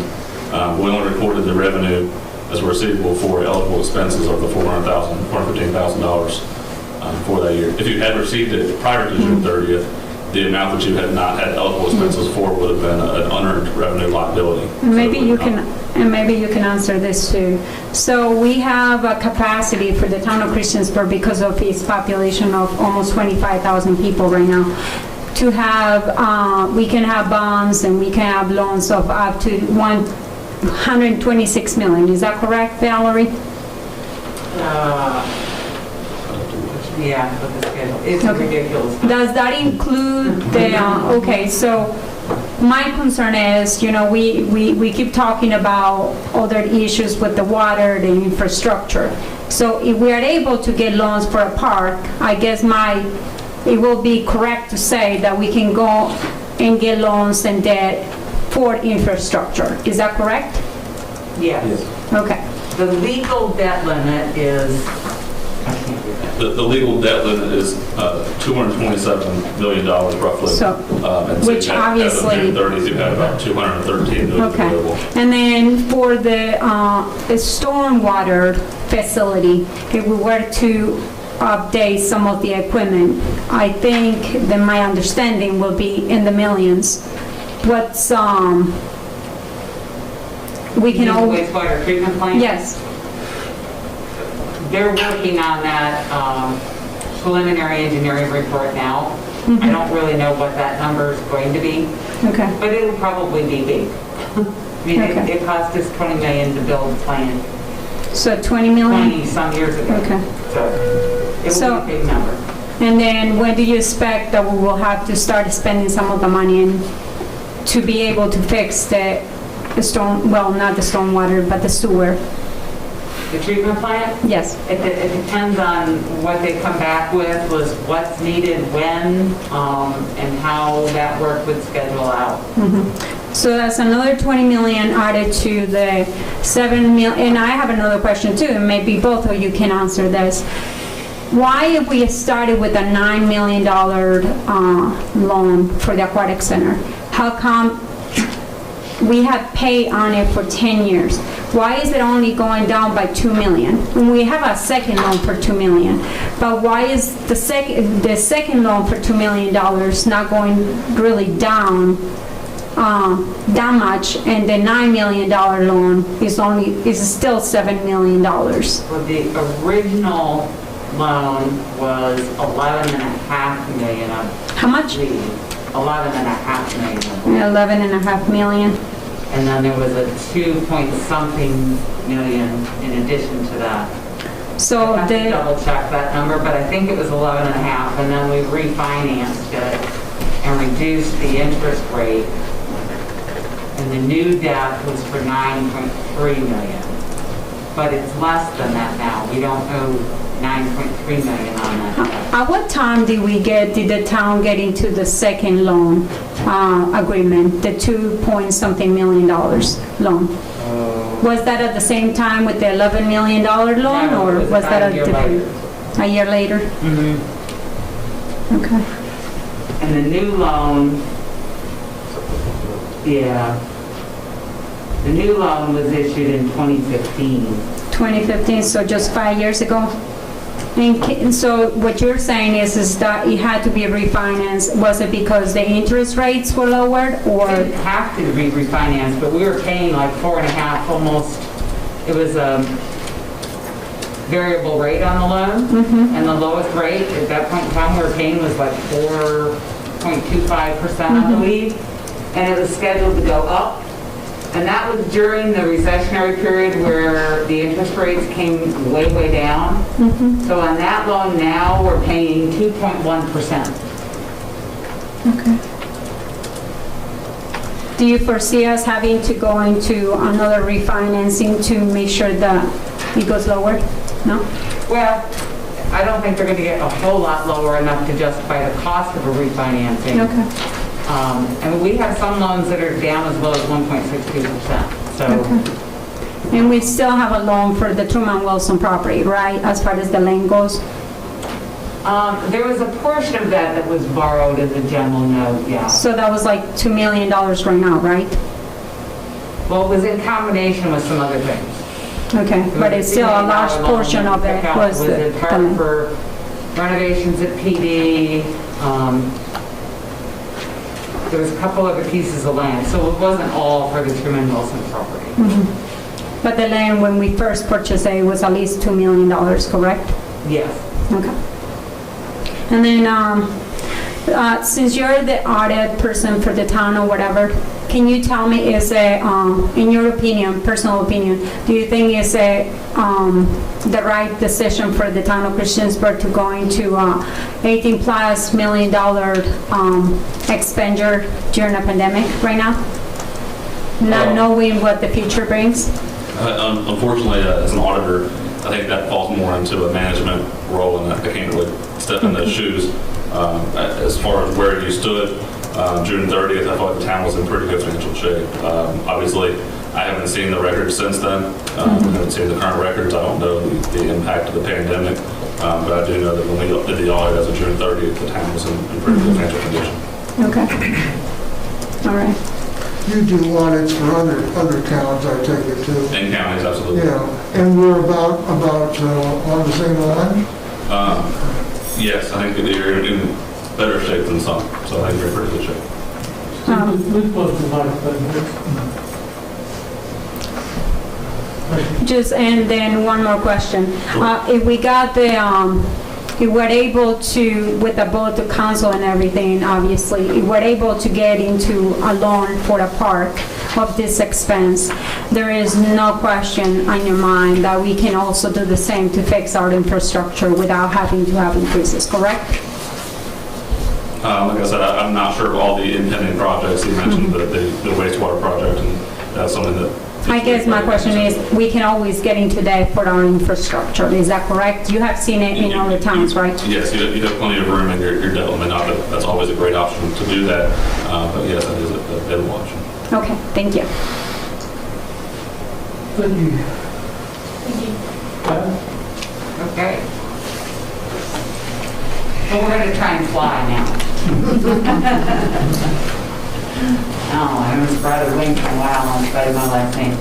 So as Scott mentioned, the management discussion and analysis and the letter of transmittal, I call that my brag letter. That's where we get to say what's great about the town, what great things we've been doing all year. And then the management discussion and analysis really tries to take the 100+ pages and boil it down into sort of layman's language. So it's a little easier to comprehend. So I strongly advise that you take some time to read the first 29 pages. I would be kidding myself if I let you go read all 150, but I would love it if you did.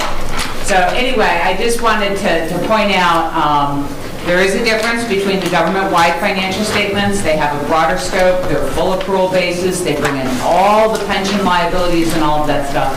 The fund financial statements are more of a modified accrual basis. They don't bring in a lot of that long-term debt or long-term assets, and that's really the difference between the two. Towns, cities, counties, governments in general kind of operate more on that fund financial level, but for an overall presentation to tell you where we really are, the government-wide financial statements are what tell you that, because they bring in everything, assets, liabilities from every avenue that we wouldn't normally look at. So it's good information to look at. And then we have 50 pages of notes that really dig into the guts of the financial statements. And we have another 50 pages of supplementary information, which is lots of trend data, what we've done for the last 10 years, what our water rates have been, what our tax rates have been, what our debt limits are. So there's just a ton of information in there. And, obviously we could stay here all night and tell you all the stuff that's in there, and we'd be here till tomorrow. So we're not going to go there. And this just talks about the differences that we just talked about at the fund level versus the government-wide level. But from either perspective, whether you're looking at the government-wide financial statement with the full accrual benefit or the fund financial statement level, our fund balance is very sound and we're in a good financial position. In spite of COVID. So just a quick couple tables here.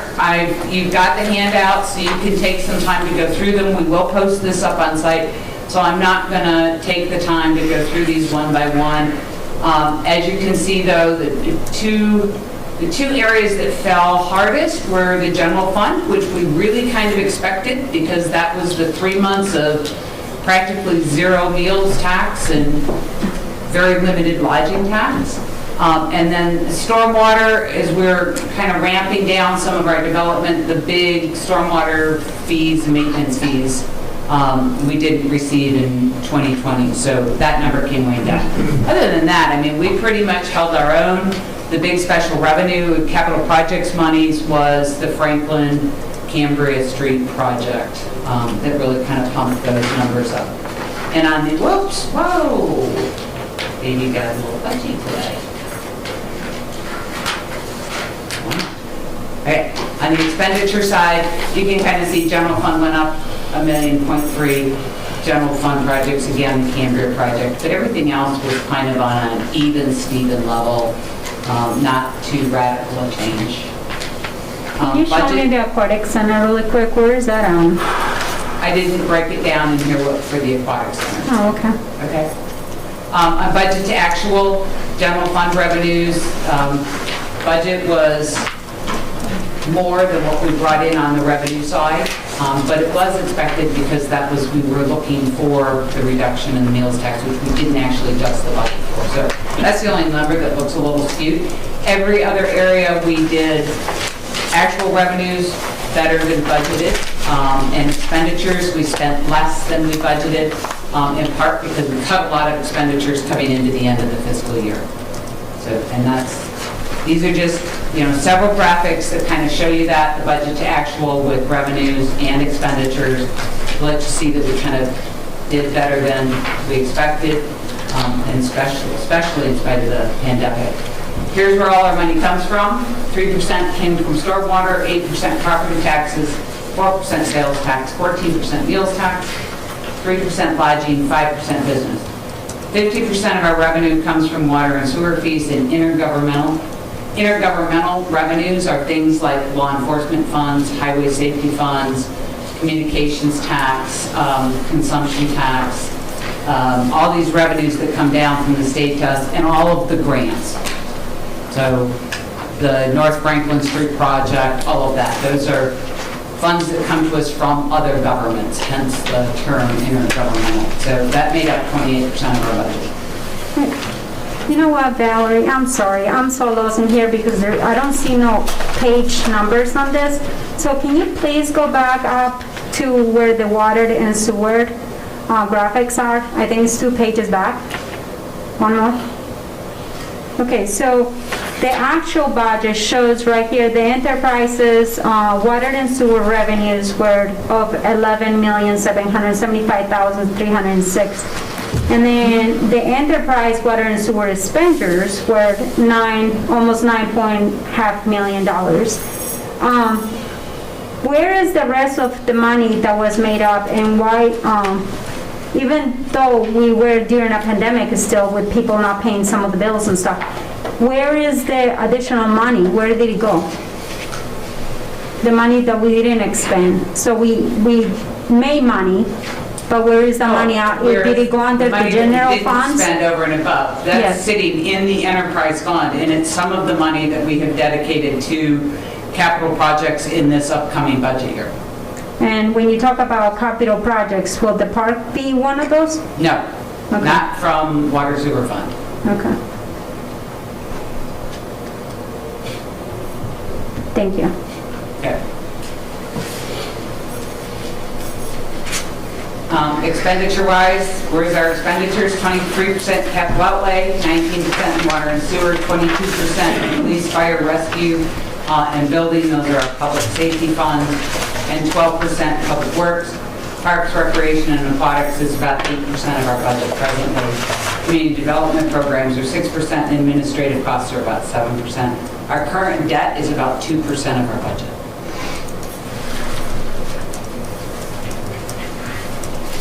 Fixed assets overall increased by almost 10 million. Again, that's pretty much the North Franklin Street project. If I had to sum it all up, it's pretty much all there. Asset and liabilities is just a quick little graph that shows you where we are, gives you a quick peek at where we are. Our current assets, which is our cash and investments and whatnot, stayed pretty even. We didn't really increase it over last year, but I think under the circumstances, that's fabulous. And fund balance continues to grow, in part because the non-spendable, which is our investment in fixed assets, continues to grow. Perpetual care fund for the cemetery continues to grow. Our assigned reserve stayed about even because we put more in, and we spent some of it. And our unassigned stayed pretty even, so that's good. I think our unassigned is down about 50,000 from last year, so pretty good numbers. Where we are with respect to fund balance, after all the calculations get emaciated through there, and we bring in consideration of the budget amendment, our unassigned reserves after the budget amendment is 43.81%. We're in good shape.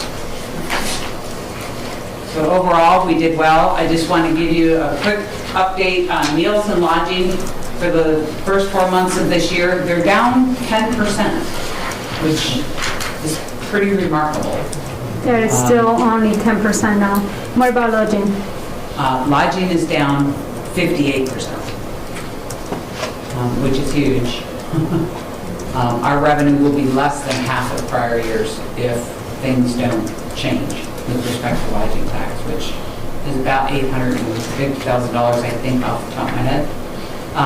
But meals to be holding it only down 10%, given what the restaurants are enduring right now. I think what's partly happening is that your fast food restaurants are doing extremely well, but your traditional restaurants are hurting. So it's just kind of changed from this chain to that chain, but people are still eating out. So it goes to show town of Christiansburg citizens do like to go out. we like to eat out. We don't like to cook, is what it tells me. And then our sales tax so far this year is down only 1.5%, which I also feel is pretty amazing, given that people aren't really shopping. They're shopping online, apparently. So anyway, some of the major initiatives coming up this year, obviously, the software implementation, which is underway, it's kind of hit a big snag. They've been having trouble getting it installed on the servers. We expect that project to take about 2 years. Obviously, the park project, which has been subject this evening, and a number of different grants. The preliminary energy report, which is called the PER for the wastewater treatment plant that you were asking about earlier, Ms. Hicks. And then the annual paving projects, the biosolid dewatering design, that's also for the waste treatment plant. Silver Lake Interceptor is a big one. A couple drainage studies and drainage improvements in Cambria. And of course, all of the COVID and CARES Act projects, which have kept us enormously busy over the last 3 months. Which the total budget for that was $3.2 million, and then there was an additional about $50,000 that we'll get in FEMA funds. And biggest chunk of it has been committed or obligated. Is it nearly $2 million, Andrew, that we're at with the grants? About 1.2, yeah. 1.2? 1.2 million, I mean, but yeah, that's roughly with the hotel grants coming in. It could be up with the estimate at this point. Okay. Today. Okay, today. Changes daily. How many hotels apply for the grants? So we have at least 9 now that have applied, but we're working with a couple that were not able to make the deadline as of 5 o'clock yesterday to finalize their applications to be in. And those have to be within town limits, correct? Well, we've partnered with Montgomery County and the town of Blacksburg, so yes, we will be paying out to the hotels within Christiansburg. And it is estimated what we have about 1,100 rooms. Is that correct? Approximately. Approximately 1,100 what? Rooms, hotel rooms, total. Thank you. That's it. I'm sure it's in here, but what is the cemetery? What are our losses on the cemetery? It was actually up this year. Was it up? I was paying attention. Yeah, the revenue was up quite a bit. $3,000, I think. Are more people dying? I'm not sure. Expenditures were 206, which were down about 30,000, and that was really, we did some road work and some capital last year that we did not do this year. And the revenue for the cemetery was 149, up 42,000. But they also took just roughly a difference of 60,000. But a big chunk of that is sale of lots, and we put 100% of the sale of lots goes into the perpetual care fund. Okay. Yeah. So. Not to mention, they did have some cuts there within the cemetery, from my understanding. There was some work that they wanted to get done and everything else, and they cut down kind of on their budget. Wasn't that correct? During the spring? That we did, yeah. Yeah. There was a couple projects they were going to do that we just said, you know, we're kind of putting all that stuff on hold for the moment. Thank you. Vice President. How long did this take you guys to do? I know it was an immense amount of work, and I'm grateful that your company is obviously doing a great job, and Valerie, obviously, you always seem to have a lot of the answers and everything, so I'm really grateful for your job, obviously. And I hope that you do understand that I know that I appreciate you working for the town of Christiansburg. And, you know, even though there had been a lot of wanting for the park, you have made comments in the past, you know, within this year even, saying that, you know, we should be very cautious even getting into expenditures about like the park. And so for that, I'm grateful that you always think about, want to think about what the future may bring, even though it's been very difficult this year. And you guys, well, you have done a really good job working with all this craziness. So, thank you. Thank you. It has been a crazy year. When did you cautious us on the park? I'm not recalling that exact comment. I think the comment we did, that Randy and I both made in the presentation several weeks ago, was that, we do have concerns about long-term paying for the debt and the operational costs and what that is and where that revenue is going to come from, because we are kind of in uncertain times right now. And Randy and I expressed that as a part of the presentation on the park. I think that's what she's referring to. Yes, that is exactly what I'm talking about. Thank you so much, Valerie, for... But you didn't advise us not to vote on the amendment, correct? No. Sorry, I didn't hear all that. No, she didn't. I didn't hear exactly. I asked if you did, but you did not advise us not to vote on the amendment. No, I never. No, she I'm not never did asking that. you, Joanna, I'm asking Mr. No, I never advised anybody how to vote on the budget amendment. Thank you. Thank you so much for your work. Thank you. Are we done? Done. Citizens' comments. Thank you all. Thank you so much. Anyone here would like to address this down on any matter or issues? Do what? Oh, I'm sorry. We got to go back to see the town manager to provide a year-end review. Randy and Andrew?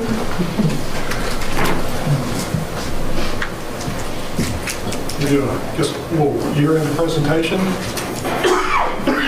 What's on this task force? Basically, say this is wrong presentations.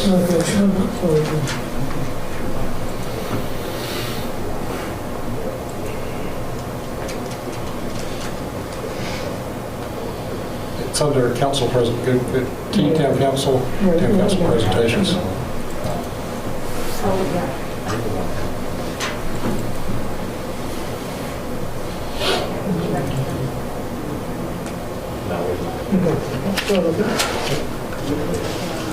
Just some of the things I'm going to discuss with the overview of the year. Of course, the biggest challenge I think we've had this year is COVID-19.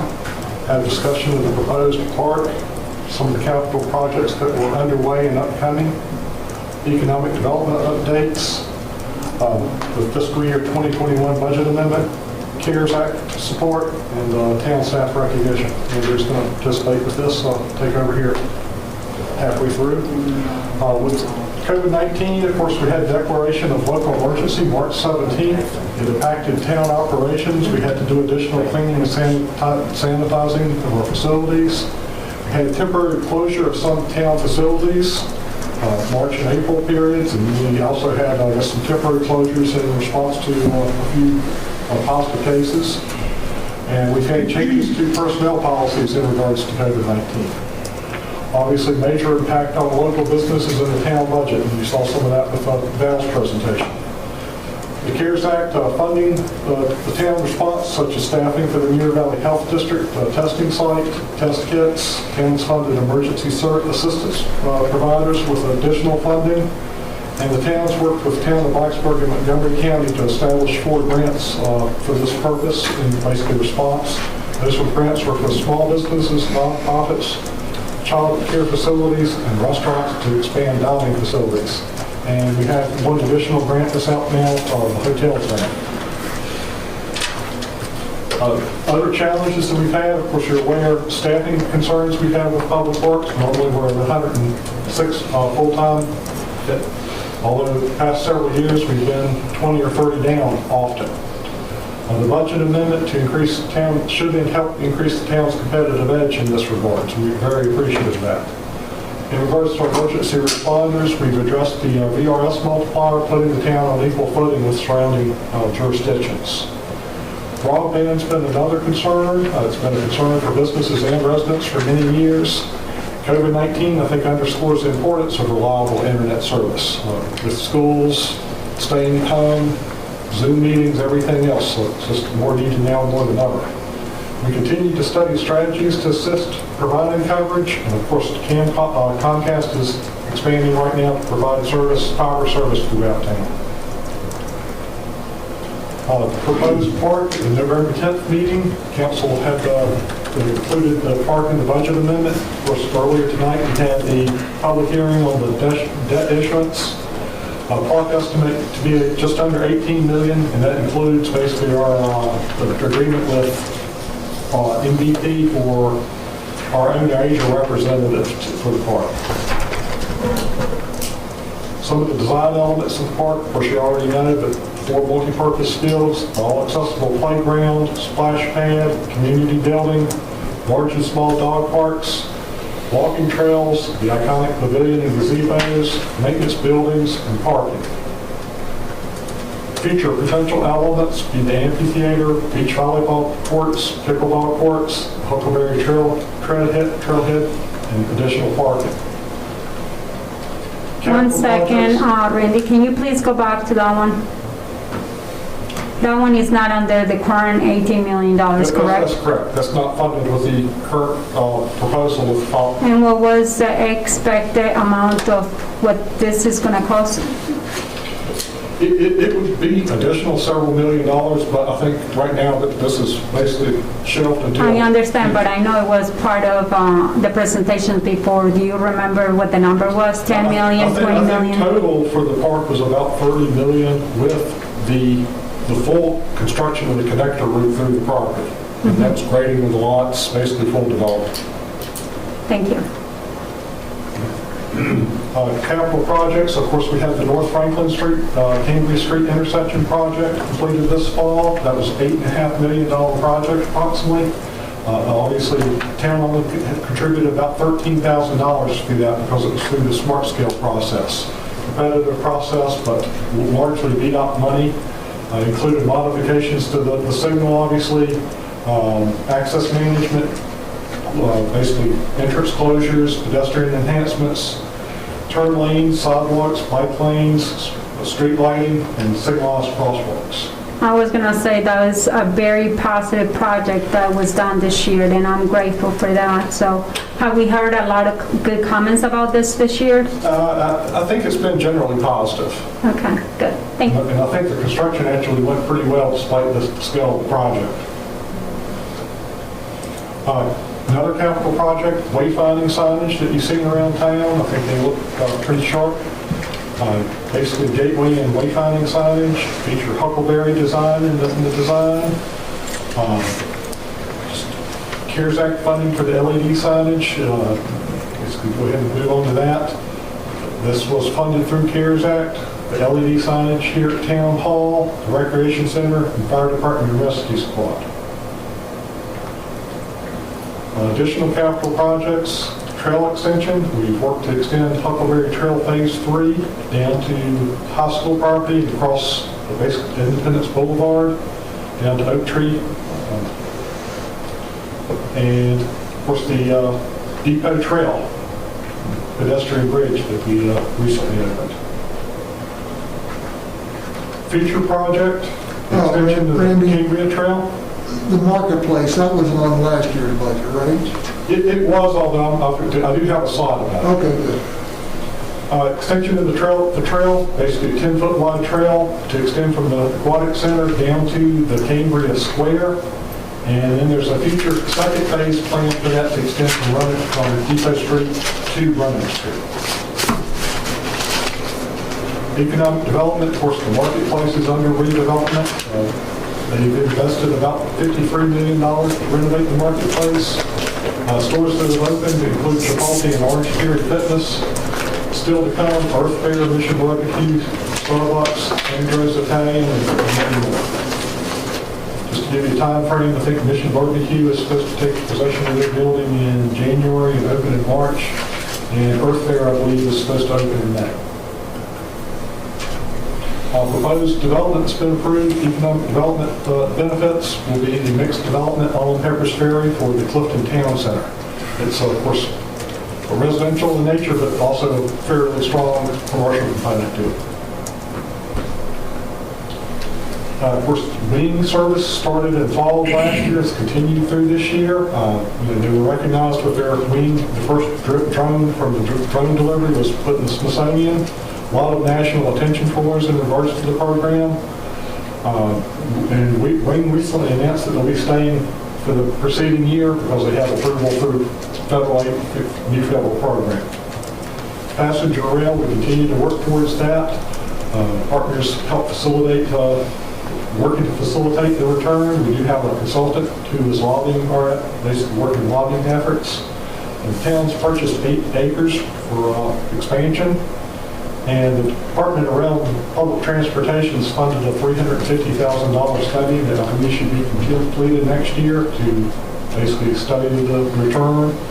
Although Norfolk and Southern has halted involvement in the study. And I'll let Andrew take over here.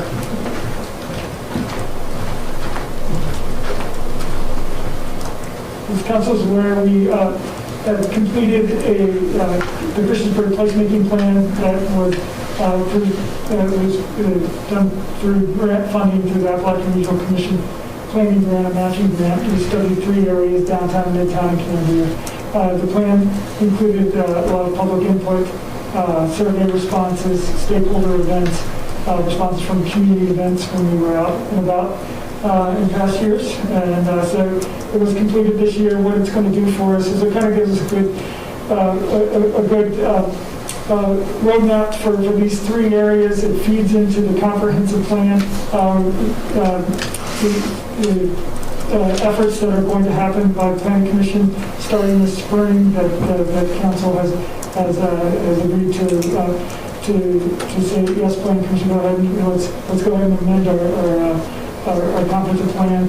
So this will be a good, a good starting place for that and feed into that program and that plan as well. One of the recommendations that came out and that culminated in a Appalachian Regional Commission construction grant that we applied for $500,000. We received $275,000 for the construction grant. And we are currently working with Appalachian Regional Commission to finalize the contract, which we will be bringing back to council early in next year for approval on that. And so we are looking at, we would, once we finalize the contract with the Appalachian Regional Commission, we would look for further community input on final design, and we work with the designer to come up with that final design. So that is coming up in the next year. And this is a potential schematic showing the awnings. If the building were to be reconstructed on the side, then it could play into this development. If not, this could be standalone development as well. This is showing one-way traffic and how you set up at the market with the bollards. The Christiansburg Presbyterian Church would be on this side. So as far as the 2021 budget, the numbers are here, as you see, and we did have the budget amendment that passed. We did want to recognize the award of several additional grants, changes in capital projects, carryover funds, and addition funds to several capital projects, including the construction of multipurpose park. The 2 biggest expenditure areas are public safety and water and wastewater. And again, as you saw in the audit report, the unassigned fund balance is 43.81%. And the budget amendment carried over and it allowed us to achieve a number of the goals that were mentioned earlier by Randy. So moving forward for next year, what do we see as some goals and challenges? We want to support the Health District Task Force as they transition to vaccine distribution and transition away from just testing. We want to provide oversight of the park development, continue success with carrying out capital projects on time and under budget whenever possible, as we've been successful with that in the past. We're going to monitor employee retainage. We do extremely appreciate the raises that were provided, especially to our Public Works Department, and with the losses that we have suffered from employees from the Public Works Department in the past. We are bullish that this will help. retain employees next year. I have a question for you. Yes. Why is the item under our town council stuff, the support health district task force efforts to transition to vaccine distribution? I understand about as far as providing, our citizens with the best care and everything, but as far as the vaccine distribution, why is the town getting involved with this? It's simply recognizing that hopefully we're going to be moving from the testing phase to vaccine distribution, hopefully in the next year. We do hope that will happen in 2021. But I guess my question is, why is the town getting involved in that? And that's just... It's simply supporting the health district in whatever role they're playing with COVID-19. Just like we're supporting the health district with the testing site. Right, so it really builds on that, what we're doing now, and then how can we help them with the next phase. We're not going to control, We're not going to require or anything along that line. We're just simply here to assist the health department, and that's it. We're not going to say, you got to take it. We're not going to say, we want this many. We're just here to help.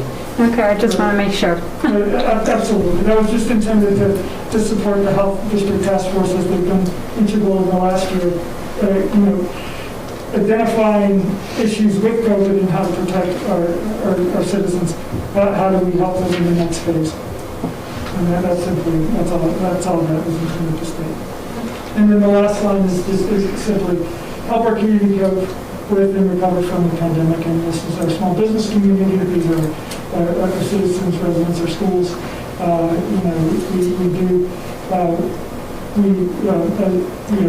We will be around to assist them as in the next year, as this was, it was a difficult year. And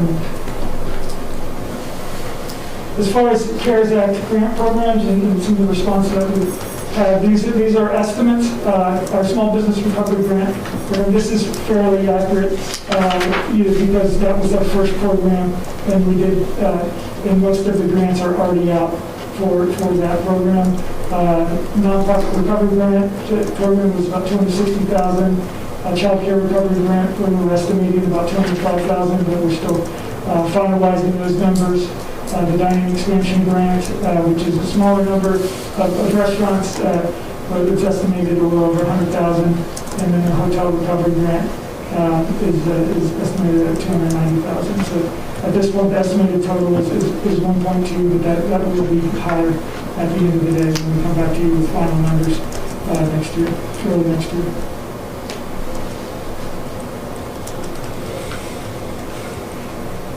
So we would want to take this slide just to recognize recognize the awards that have been garnered by town staff this year in the town of Christiansburg. Christiansburg was named the Salem District Virginia Department of Transportation's locally administered projects Locality of the Year, which is a big feather in the cap for our town and for our engineering department. Public Works was recognized with the Safety and Health Achievement Recognition Program, the SHARP Award, through Virginia Occupational Health and Safety in collaboration with OSHA. And then for a second year, in the Rail Parks and Rec won Virginia Parks and Recreation Society's best new program in the state for populations under 25,000 for the program Helping Hands, which is a wonderful program. Police Department received the accreditation, and our Finance Department received the Certificate of Excellence in Financial Reporting, which has been received every year since 2012, so it's a pretty good streak. There are some, from this perspective, we do have some silver linings, so we did want to at least point that out in this presentation. Happy to answer any questions. I'd like to just say what a tremendous job you people are doing for the town of Christiansburg. And you can tell it right here, and what fantastic growth we're having right now. More growth than this town has ever had before. And that even without talking about the virus, talking about the real estate growth, the number of homes that are being built, the number of, even here, the retail accounts, the marketplace, and the things that are going here. And some people, they talk about the park, and they don't realize that this is all part of a puzzle. And you need to have different pieces to make a good community. And so each one of these is important to have, and sometimes people come here because we have facilities to come here to. Retail comes here because they see somebody who is maybe going to spend some money and things like that. If you don't have one thing, one part of the puzzle, then the rest don't fit in. So I just want to thank you guys, people, for doing just such a tremendous job and making this a great community to live in. Thank you. Anything else? Thank you. Now, this is a citizen's comment. I'm sorry, do you have a comment? Yeah. I just, at the end of the year, it's easy for us to look into next year and not really take the time to go back and see what was great and what we need to improve on. So I appreciate this information greatly. But I also want to acknowledge the pivot that everybody has had to do this year. Nobody expected COVID, but look at our numbers. They're really not that bad. I mean, I'm very, very happy and thrilled that we are not in a worse financial position. And I have to attribute that to Randy and the staff as well for pivoting when they need to and making sure everything was still taken care of. Our continuity of government never stopped. So I just wanted to say thank you for that. You did the COVID work on top of your regular work, and the whole staff should really be commended for pulling together and getting it all done. I mean, we've got great numbers and evidence to show the good things that we've done. So thank you very much for that. And I do think it has taken a lot of sacrifices by some of our employees too. I think some of them are being overworked as part of like public works people. I think, by them being understaffed 20 to 30% right now, I think are things that we also have to look at. That, while our budget is doing really, really good, some of those employees of ours are doing extra work. And I am grateful for that, but I will wait for my comments under the town council comments for later on to tell them about, how grateful I am for that. So, thanks. We'll move along with the citizens' comments section. This is a time that is reserved if you'd like to, as a citizen, would like to speak to the council about any items or issues. We're limited to 3 minutes. Well, this is going to take about 30 seconds. Chris Walker, 1370. I heard the conversation earlier about minutes and having them accurately reflected. There are lots of jobs, and they have things where they have to be accurate. And they usually just use a fairly inexpensive software program to run the audio through it, and it gives you a complete transcript of everything that was said and who said it. I know that we use that in my work a lot. And that was just a suggestion for town council is, there are programs that you can run the audio through, and it will tell you exactly what was said. There's no, condensing it or interpreting it. It's just what was said. That's all I have. Thanks. Yeah, Randy, can you please look into that? Thanks. Chris, what program is this? I know that one that we used to use, one of my former jobs, was Dragon Naturally Speaking. But there's lots of them out there. I'm not sure what we're currently using for our work, but there are, I see transcripts of phone calls and transcripts of radio transmissions all the time. And basically, there's just, the only reason that they use a person for any of it is if it comes out in the text as inaudible. The person then would have to listen and go, okay, this is what was said, and fill in the blanks, but spits everything out in PDF. Yeah. Thank you. Thank you, sir. Anyone else? Hearing no one, I will close the citizens' comments section. Committee reports, street committee. Okay, Mayor and Council, we can do this one of two ways. We have 6 items on here. The street committee has met and reviewed each of the 6. The recommendation for all of them is favorable for council to approve. So either we can take them up individually, or I can give an overview of each of the 6 and we can handle them as a package. It's council's pleasure. Will you individually, or Randy, can we handle them as a package? I'd say that you could. The affirmative vote on all of them. Yeah, I agree with Randy, if you all choose to do it that way. With council's pleasure, very quickly. Is this the stuff you worked on today at 6 o'clock? Yes. Is that right? Yes. We're not making any decisions on this. Is that a way that we can just get it as a PDF and we'll review it for the next? We'll just go through them. First item is... I tell you what, before we go... If there's any one who does not want to do that, then we're not going to do it. Or that's my opinion. If Administrator has reservations, we'll handle each one. So the first one is a lot line public, so be patient because it is tedious. The first one is a lot line public utility vacation for Community Health Center, which is basically the Newer Valley Free Clinic. They're having a new facility here. Okay, this is across from Warren Funeral Home, or where the medical buildings are, Acres Farm Road, if you know where that is. Into the cul-de-sac, as you can see, there are 2 lots there's 2 lots shown there now around the dark outline, and the proposal is to consolidate those to 1 lot and vacate the easements in between right there, the property line and the easements in between for a larger building. There's nothing magical about the easements that are being vacated in there. They're paper easements. There's no utilities in there now. So the plat is to consolidate those 2 lots to 1 lot for a medical-related building for Community Health Center. The street committee's reviewed this. It meets the subdivision requirements, and the street committee recommends approval of this plat as presented, and that is a motion. I second it. The motion is a second. Comments, questions? Madam Clerk? Yes, sir. Councilman Bishop? Councilwoman Hicks? Aye.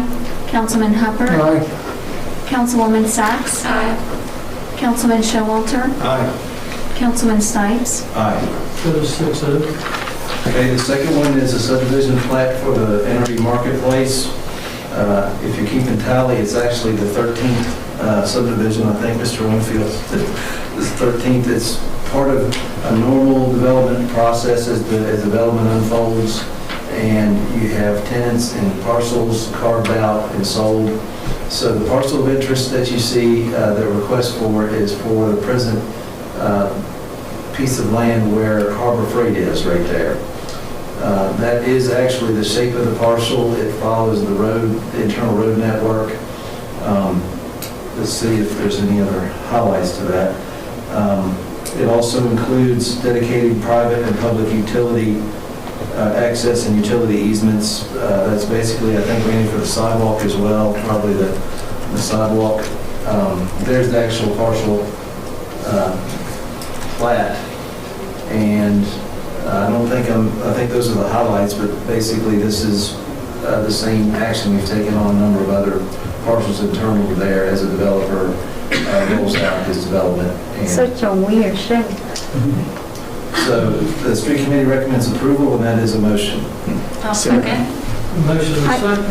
So that piece of land right now is owned by NRV Marketplace. Now with the sale of this, I don't know if this is information that we currently have and we can give out, but is it current business moving out, or are they purchasing, or? That was not part of the discussion. and Not it's part of the It's discussion. not germane to. I was just asking if there was. No, we did not discuss that, and As far as I know, they're staying there. okay. They are? Okay, so that's good. Thanks. Madam, are you done for 6? Yes, thank you. Madam Clerk? Yes, sir. Councilman Bishop? Councilwoman Hicks? Aye. Councilman Hubbard? Aye. Councilwoman Sacks? Aye. Councilman Showalter? Aye. Councilman Stipes? Aye. The third item, council, is a subdivision plat for JW Radford Contracting, LLC of Sherwood Drive Townhomes. This is basically a 34 townhome lot, the subdivision that was actually, Randy, I didn't write the note down, but it was basically, it's been sitting for about 2 years before they actually get rolling on it, correct? Correct. Okay. So this is behind the former, or the Tractor Supply and backing up to Sherwood Drive, and it is an entirely private development. The sketch you see shows 34 lots that are laid out per the current zoning, which is R3 for townhomes. Everything internal to that lot, the boundary is a private, it's going to be private, so the street is not a public street, and the lots in the development as presented conform to the R3 zoning, and it's been reviewed by staff, and the plat is basically the prelude to a development plan and actually the construction of this development. But those streets are internal or private, and the street committee recommends approval of this plat, and that is a motion. Second. The motion of the second. I have a question for you. I have a question for you, Mr. Stipes, and I guess Randy. I have not seen those maps under the agenda. Did I miss them somewhere? Those plats, the plats? No, the plots would go to the street committee and then they would come directly. Because my feeling on this is, not that I'm against about this, but I feel like if this is something that, items that we're voting on tonight, I hope that for the future, that maybe, I know that they are not going to pass unless we vote on them, but I would like to have this information prior to any of these meetings, if that was possible. And I know it may be, a lot of work and stuff, but this is kind of nice to have the information prior to this. And I hope that I'm just, thank you. Ms. Hicks, I would recommend to you, every time I know that the street committee is going to meet, like I was here tonight at 6 o'clock, and I can just sit into the meeting and how they go through it. So by the time it comes here, I'm already pretty familiar with it. And that's what I would encourage you to do. Mr. Hopper, I don't think that's very nice of you, considering the fact that all of us have different jobs and different responsibilities in our lives. And if that was my department, I definitely will make the time to be there. But that is not I'm not part of that commission. And I respect what you're saying, but I don't agree with it. So I thank you for commenting. Thank you. Madam Clerk? Yes, sir. Councilman Bishop? Aye. Councilwoman Hicks? Aye. Councilman Hubbard? Aye. Councilwoman Sacks? Aye. Councilman Showalter? Aye. Councilman Stipes? Aye. That is 6-0. Okay, the fourth item is a subdivision plat for DVD Properties for a 4 townhome lot subdivision. It's adjacent to Economy Street and along Craig Street. And as you can see from the plat here, the street committee reviewed this. Can you enlarge that, please? I'm sorry. Okay. So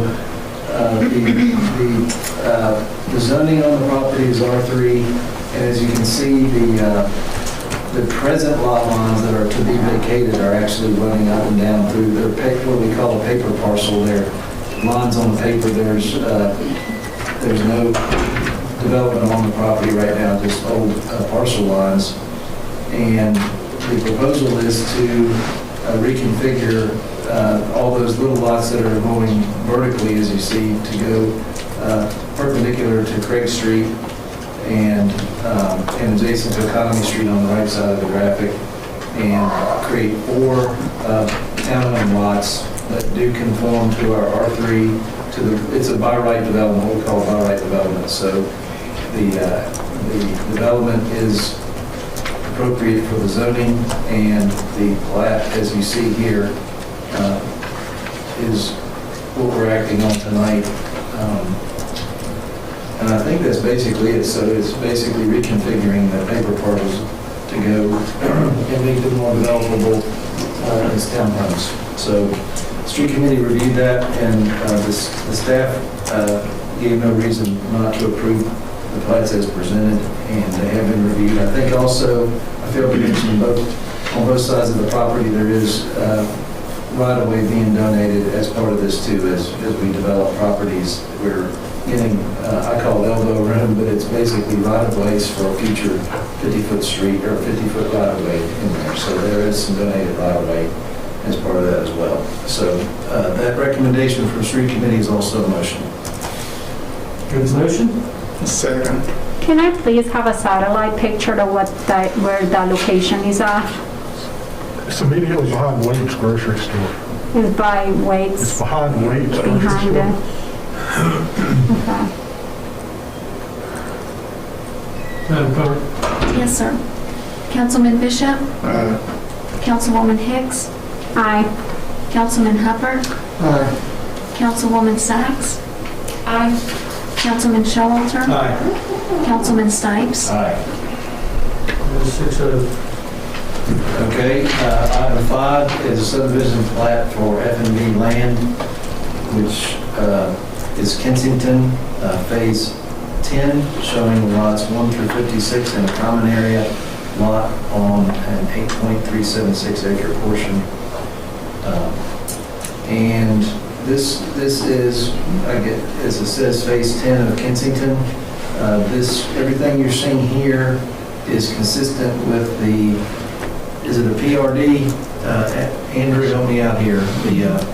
It is planned housing development. It's a PHD, a planned housing development. It's every development in here has to conform with the planned housing development plan, the original one, or as we've modified it, but this is not modified. This is basically the final act of them completing their build out according to the plan that council has approved in the past.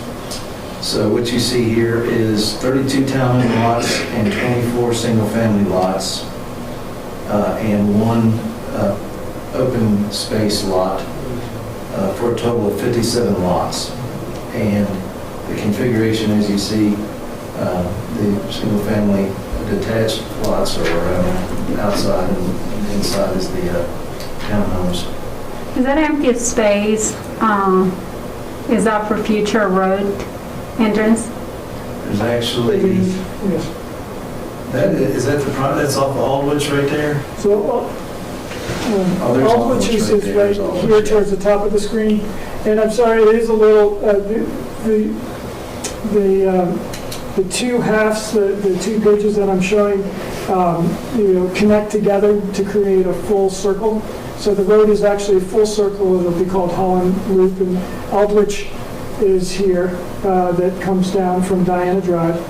And then there is a future road connection here as well as up here. And as a point of reference, Hart Crater Sports Complex is to the top right of the development. So this is the precursor to a detailed plan development. Again, everything you see here, council's already approved the master plan and the planned housing development, and this is basically the detailed presentation of that in the form of a plat. That's a good way to put it. So can you show me which one is the entrance to the subdivision? You got 2 entrances, or is that one this way, another one this way, and this one is just gonna be an empty lot for a while, right? Ultimately there'll be 4 when it ultimately build out. Okay. And they're both Ms. Hicks, gonna are be you both familiar with ways. the Kensington place is? I'm sorry, sir? Are you familiar with where? Yes, sir. Okay, I know. I just want to make sure. Thank you. But not this piece of land specifically, Yes. the ones that have been built. It's really hard. In planning commission, we have all the maps, we have all the stuff, so I'm able to look and see what we're voting on. With this, I think for the future, I think it will be definitely, once again, it would be nice to have those maps and information. Thanks. And there it is. We have a motion and a second, is that correct? Or did we get a motion? No, he's not done. Are you done, Mr. Stites? No, I'm ready. The street committee recommends to town council to approve the plat as presented, and that is a motion. So that's the circle up there that you're showing me? Is that? Second. The site, yeah. I will second that. Thank you. Questions? Is that the circle, Mr. Stites? Can you please go back? Was that you? Yeah, where it says site, that's where it is. And the site area, the two primary connections you see is all of which ultimately comes out to Diana Drive. And then the other street connection will ultimately come out to Kensington, is that right? correct. Kensington Way will come up around and connect. Right. And then there'll be another connection down from Diana Drive Street up to the north. Here. And then it's up to him to build, to the developer to build that connection, right? Correct. It will be separate phases. Correct. How many of those lots right there that are still undeveloped, does this person, own around there? Can you tell me? With just looking at the I map? have no, you mean how many? Yeah, lots that remain he's gonna be built out? developing, yeah. Yeah, I don't know, Ms. Hicks, I have no clue, actually. Maybe Mr. Broomfield does. Off the top of my head, I can't tell you. I could go basically through planning files and I could tell you. It's probably 3 digits. It's probably 3 digits though, isn't it? Well, there were 2 approvals. There was a town approval and there was a county approval. And then we bought the county approved portion into town with a boundary adjustment. Right. There were several hundred units in both approvals. So like I say, off the top of my head, I can't really tell you how many would be remaining. But basically with a little look through planning files, we could tell you.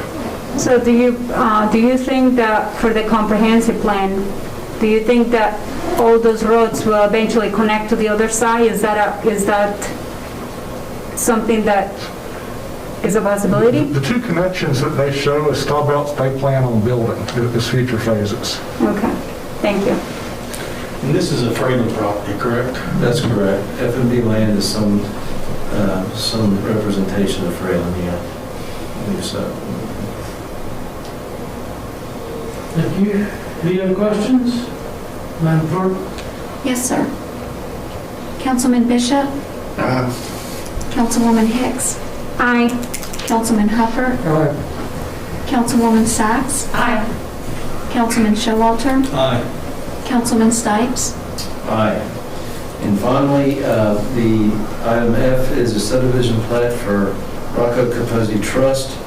This is just outside Town Hall on Montague, at the corner of Montague and East Main. Andrew, quickly run your cursor around the outside property boundary. It's a pretty long property. It's very interesting shaped. It goes all the way up to East Main, comes all the way down Montague Street. So that's the parent parcel, and that's the parcel that's there today. What Mr. Capozzi has requested is a subdivision to partition off the apartments, the 4 apartments there.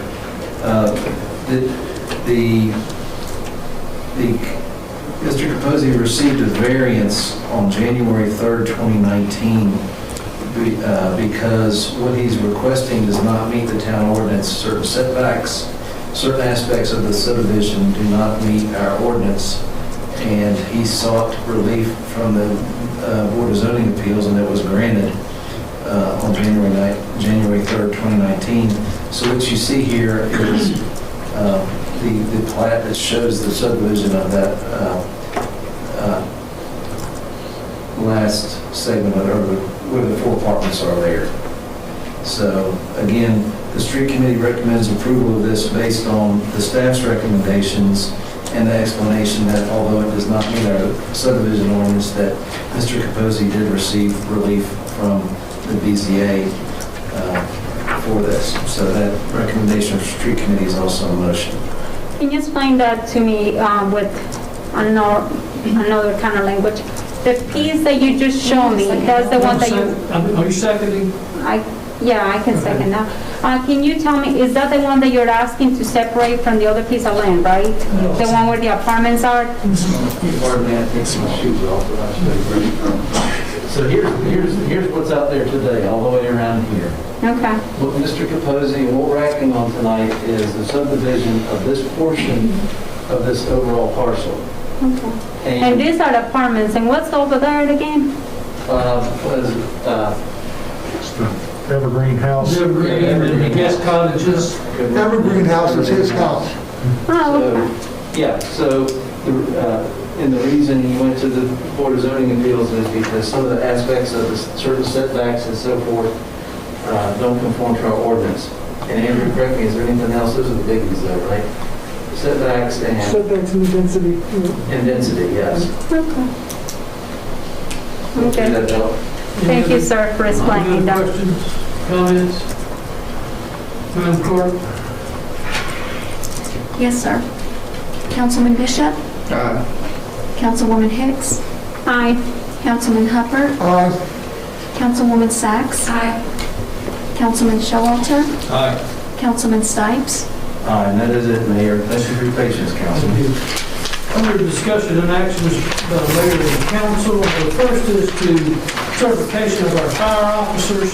Andrew, can you put that, I can read the list out if you want, but it would show up the members of the officers of the fire department for 2021.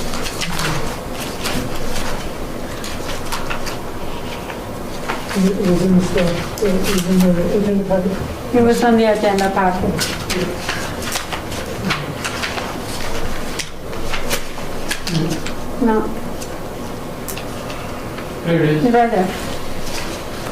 Okay, so you have, as you can see on the board, and I believe there's, need to move it up, show a few more.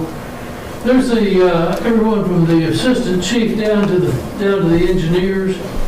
If you look on that board, there is probably 300 years of firefighting service sitting there.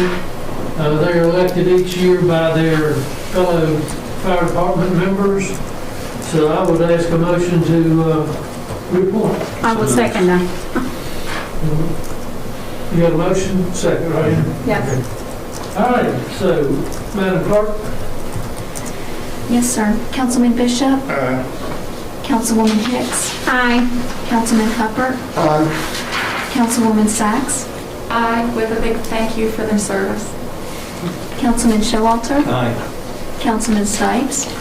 Aye. There's 6-0. Reappointment of Jennifer Sowers, Ashley Briggs, Mark Curtis, Gina and Niece, thank you, and Tom Bernard to the Pittsburgh Planning Commission.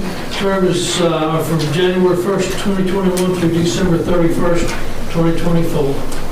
Second now. I don't have a I'll make a motion. motion. sorry. Brad, can you take that one? Sure. I'd be happy to make a motion to reappoint Ms. Sowers, Ms. Briggs, Mr. Curtis, Ms. Neese, and Mr. Bernard to the Planning Commission and to steal a phrase from Ms. Sacks along with our appreciation for their service. I will second that. Madam Clerk, any other discussion? I have a question. Do we ever advertise for these positions considering that they are paying positions? Yes, we do. We have So do we do advertised it, and we typically have done interviews in the past too. Okay. But you don't advertise unless the position becomes open, is that correct? Or do you advertise even if it's not? Typically, we wait until there's a vacancy to advertise a basically new position. All right. Just to mention something really quick, I'm so grateful for the fire departments. Obviously, they don't get no money from us. They're solely volunteer service, and I'm so grateful for that. And I thank them for continuing to do that for us as well. So I have a motion and a second. Madam Clerk? Yes, sir. Councilman Bishop? Aye. Councilwoman Hicks? Go ahead, the next council member. Oh, I'm sorry. Aye. We're voting, Ms. Hicks. Yes, You I called your just name said, twice. Did you answer the? yes, I say yes. Okay. If you recorded that, Ms. Hicks, that's fine. Councilman Hubbard? Aye. Councilwoman Sacks? Aye. Councilman Showalter? Aye. Councilman Stipes? Aye. For the 6-0. Reappointment of John Neal and Robin Boyd to the Parks and Recreation Advisory Commission, terms from January 1, 2021 through December 31st, 2024. I make a motion that we reappoint John Neal and Robin Boyd to the Parks and Recreation Advisory Commission. I'll second that. Is that a motion and a second? You're here tonight, didn't need to be, but... That was, I appreciate it. I appreciate it. And bless you guys for staying around so long. You don't get paid for this meeting. Santa's got some more things for you in this one. Motion and a second. Madam Clerk? Yes, sir. Councilman Bishop? Councilwoman Hicks? Aye. Councilman Hubbard? Aye. Councilwoman Sacks? Aye. Councilman Showalter? Aye. Councilman Stipes? Aye, thank you. 6-0, thank you. Appreciate it. Resolution in support of the limited access control changes for the Arbor Drive Peppers Ferry Road intersection project. Mr. Nelson, is that yours? Yes, sir. Thank you, Mayor. Good evening, Council. Resolution before you this evening is in support of limited access control changes to the Arbor Drive Peppers Ferry Road intersection project. I have a couple of side-by-side views here. This first is the existing condition, configuration. Here's Arbor Drive. Here's Peppers Ferry. Out back Steakhouse and State Electric.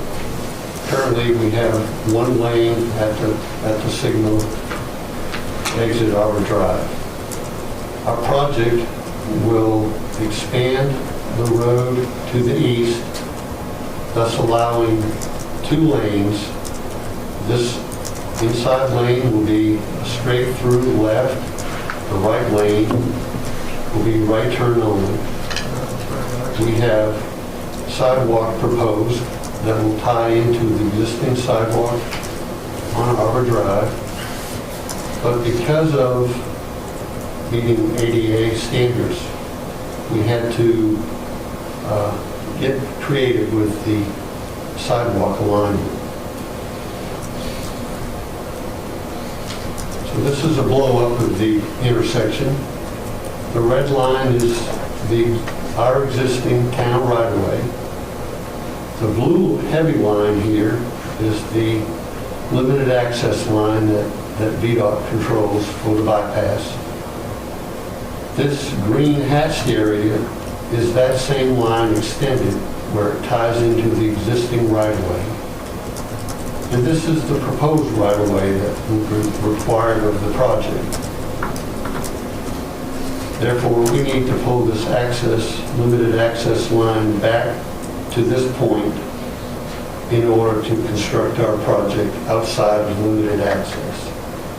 So again, the street widening is to accommodate the additional dedicated turn lane.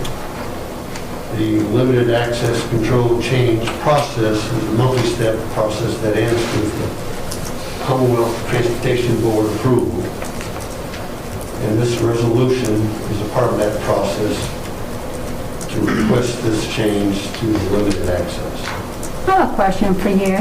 Yes, ma'am. On the sidewalk, instead of going straight against the blue line, why is it going straight down and to the right into a circle? Was there a reason why that you guys, I know you had to come out to be very creative, and I'm not an engineer, just to make sure, but I just wanted to find out why not go just in a way that it just kind of is straight against the blue line and then circle on the bottom. Well, we definitely want to limit the amount of right-of-way we have to acquire because that costs money. Mm-hmm. But we have to meet the grade requirement of the American Disabilities Act. Mm-hmm. And therefore, this grade is this point is a fixed grade. This point is essentially a fixed grade. We are having to reconstruct their driveway entrance here at State Electric. So this is the solution the engineers came up with to meet ADA limit our need for additional right-of-way and work within the confines of our project. It's the same concept as why you see a handicap ramp in front of like a museum or something like that. It's longer, you have a fixed vertical distance, a height difference, as he's saying, but you need a longer travel distance to get the flatter slopes, which is probably, what, 5%? My son is been in a wheelchair, well, was in a wheelchair, thanks God, he's not in a wheelchair right now, but I just, sometimes I didn't even understand some of the terms, but thank you. I don't have any questions. I'll admit I was interested in what this was about because limited access is there for a reason, and I was hoping that we weren't proposing to put an entrance to something, but anyway, I think it's a great presentation, and I understand exactly the process, and I think that I'll make a motion that we support a resolution in favor of requesting an adjustment to the limited access to the Commonwealth Transportation Board. Got a motion and a second. Another question. Why are we having to pay for this, including with VITA? Why isn't this paid by the developers since they're the ones that are doing the work right now? Ma'am, this is a town-funded project through VDOT, revenue sharing funds. Is there a way you can show me a bigger map of where that's at? I can provide it. There you go. Oh, there. Okay. Okay. And can you show me where that is at, that's going to take place? The building to the north is the Outback. And the building to the lower building is State Electric. And the sidewalk that you are referring to, the new one, where is that going to be at? It's right here. Yeah, but in the new map, well, on the satellite map? It's in this, it takes this configuration here. Best I can draw with this, Okay. with this pointer. Now I understand. I am so glad that this is part of, that you're bringing this out to us tonight just because of the sidewalks and everything. And I know that those streets over there are so busy and congested. And it's always hard for someone to get from one side to the other side, so thanks. Yes, ma'am. Our sidewalk project, Arbor Drive, really improved accessibility. Absolutely. Yes, ma'am. Any other comments or questions? We have a motion and a second. Madam Clerk? Yes, sir. Councilman Bishop? Councilwoman Hicks? Aye. Councilman Hubbard? Aye. Councilwoman Sacks? Aye. Councilman Showalter? Aye. Councilman Stipes? Aye. 6-0. Resolution to petition the Virginia Department of Transportation for maintenance payments for certain streets in the urban maintenance inventory system. Yes, sir. Thank you. Annually, the town requests VDOT to add, modify, or delete streets in which we receive payments for maintenance, construction, and reconstruction. This request this year, 2020 request, will provide an additional maintenance payments of approximately $120,000 annually.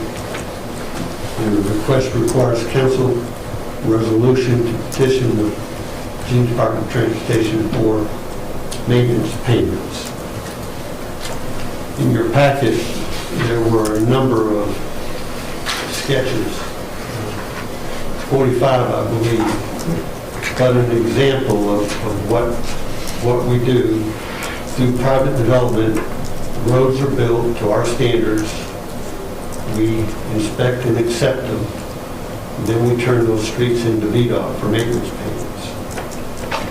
This year, though, we did what we like to call a true-up with our GIS system, where we went back into VDOT's data and we looked at the information in there, and I credit Dayton Poff, our GIS coordinator, for his diligence in reviewing these. And we have some streets that we adjusted some segments. Christiansburg Road, we have additional travel lanes, Parkway Drive, additional lanes, Pike Drive. additional length there as well. What I had Dayton do was put together a comprehensive map of where all these changes are taking place. We do, on occasion, delete roads. Here, as an example, this is the old middle school between Depot and Shelton. We did, at one point, receive maintenance funds for that drive.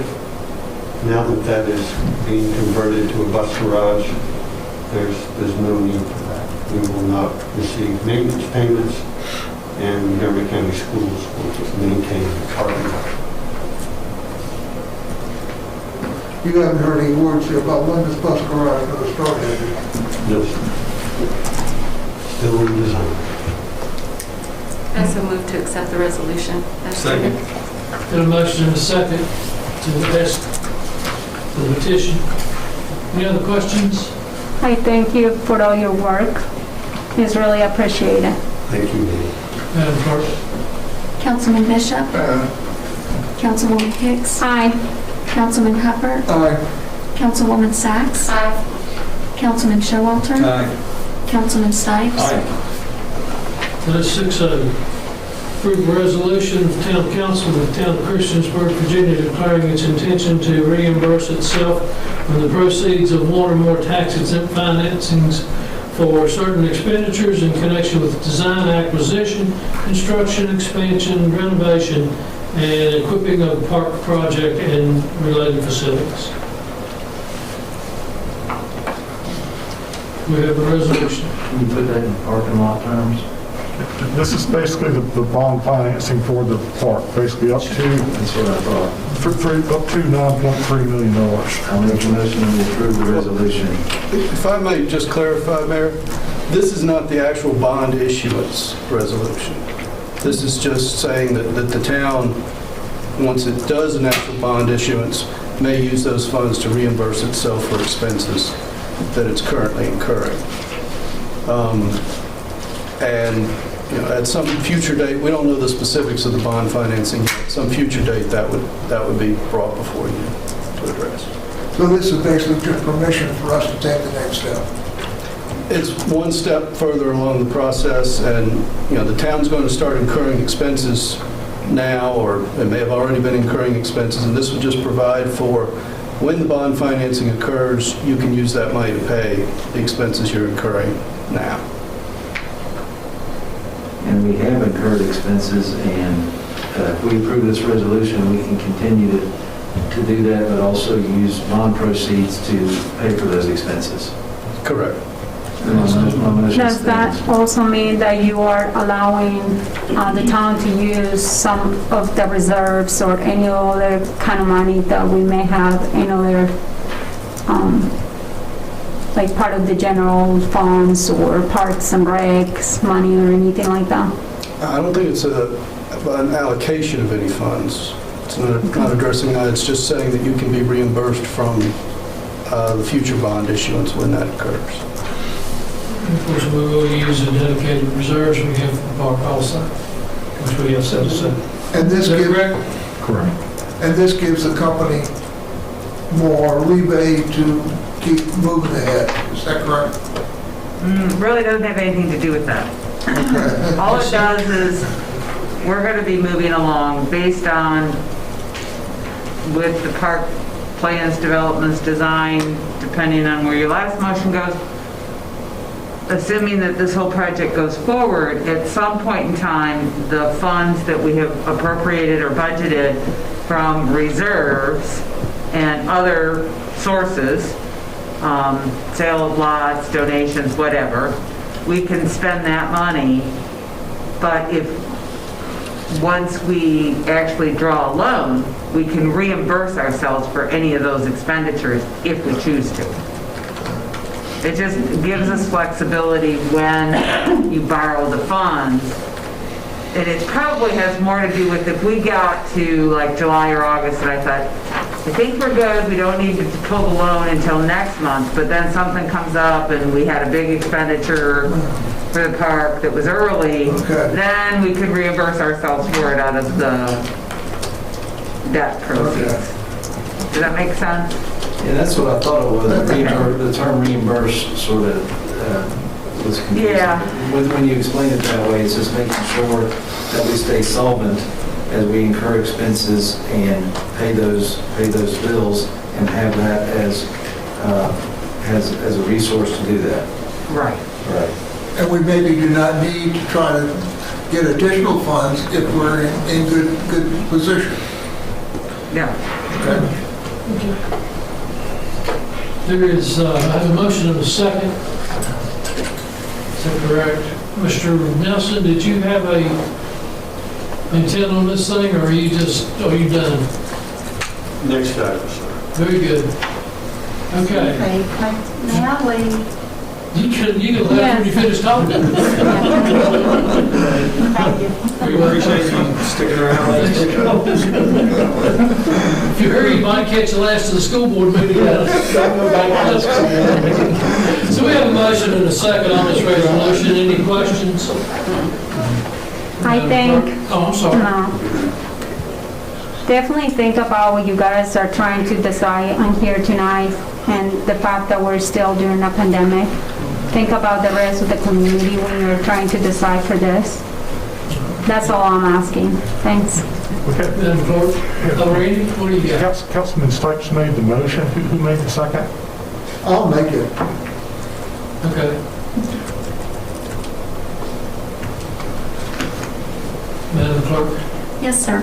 Councilman Bishop? Councilwoman Hicks? Nay. Councilman Hubbard? Aye. Councilwoman Sacks? Aye. Councilman Showalter? Aye. Councilman Stipes? Aye. 5-1.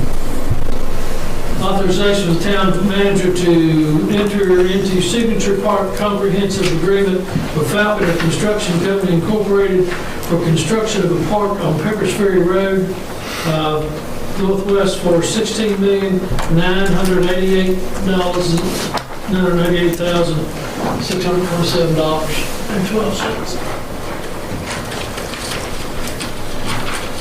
Mr. Nelson.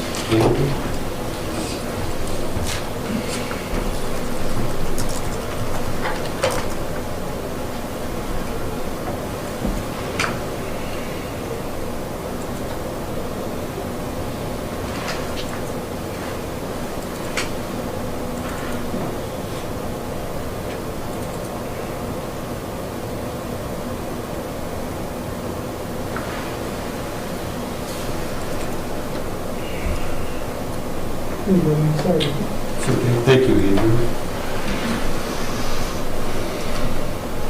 I'll give you a quick synopsis here. In September of 2018, the town received unsolicited conceptual proposal under the Virginia PPEA.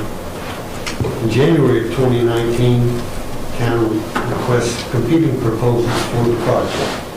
In August of that year, 2019, we entered into an agreement with Faulkner Construction Company to design the 80% plans for the park.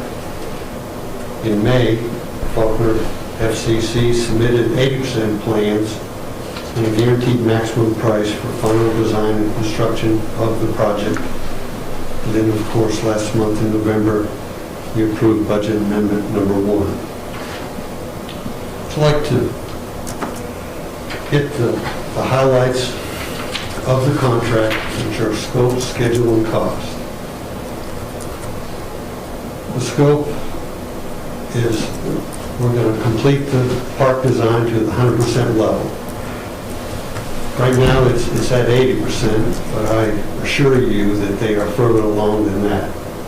We had to be confident with the stormwater aspect of this project, so it required greater effort on their part. Mr. Nelson, along those lines, a quick question. Can they receive a land disturbance permit in advance of having the final plans approved? No, Okay. we're not allowed. Okay, gotcha. I was just asking a question about that. We follow the same rules. Yes, sir. I don't know because I don't practice in town. Well, and for the public, especially private developers, I want them to know that we follow the same rules that we make them follow. Yes, sir. That's very important. Yeah, Yes, sir. Thank you for bringing that up. We'll acquire any outstanding permits and approvals needed for the project.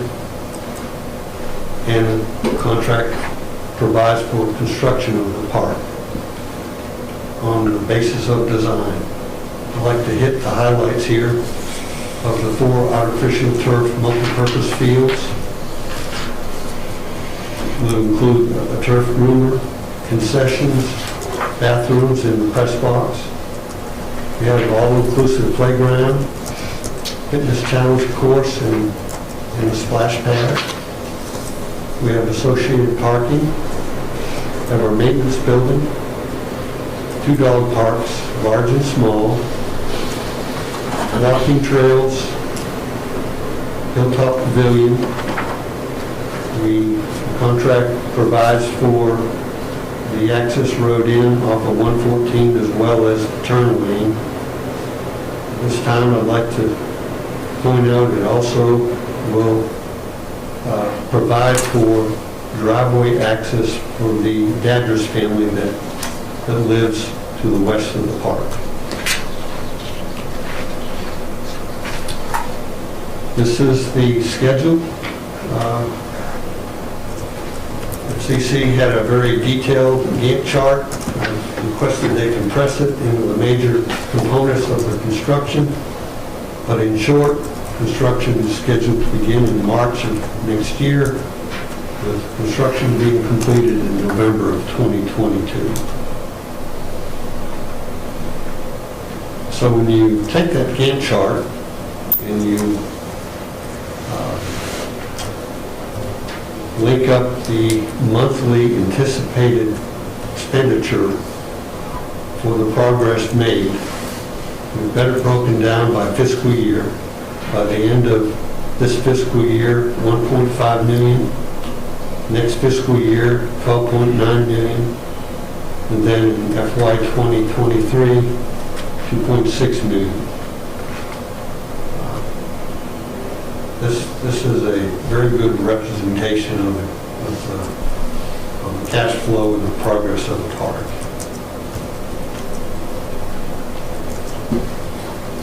I'd ask if there's any questions. Can you go back to the one last, no, not that one, the other one? No, forward, back, I mean, the other one, yeah, forward. One more. There you go. Okay. I mean, I think this is very well done. And it makes, to me, it just makes it about as clear as you can make it.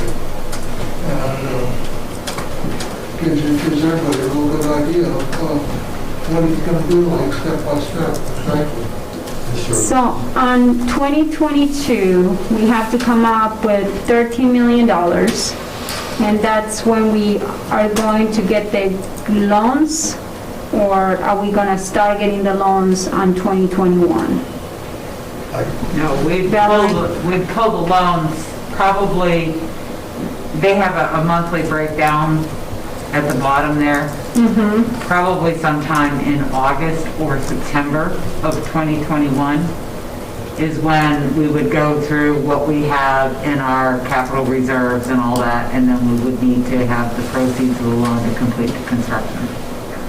So we'd probably get the loan in August or September of next year. So next year, just to get this straight, in 2021, there's only a $2 million about cost for the next year. And then once the elections happen next November, then the following 2022, that's the one that's really going to be sucked.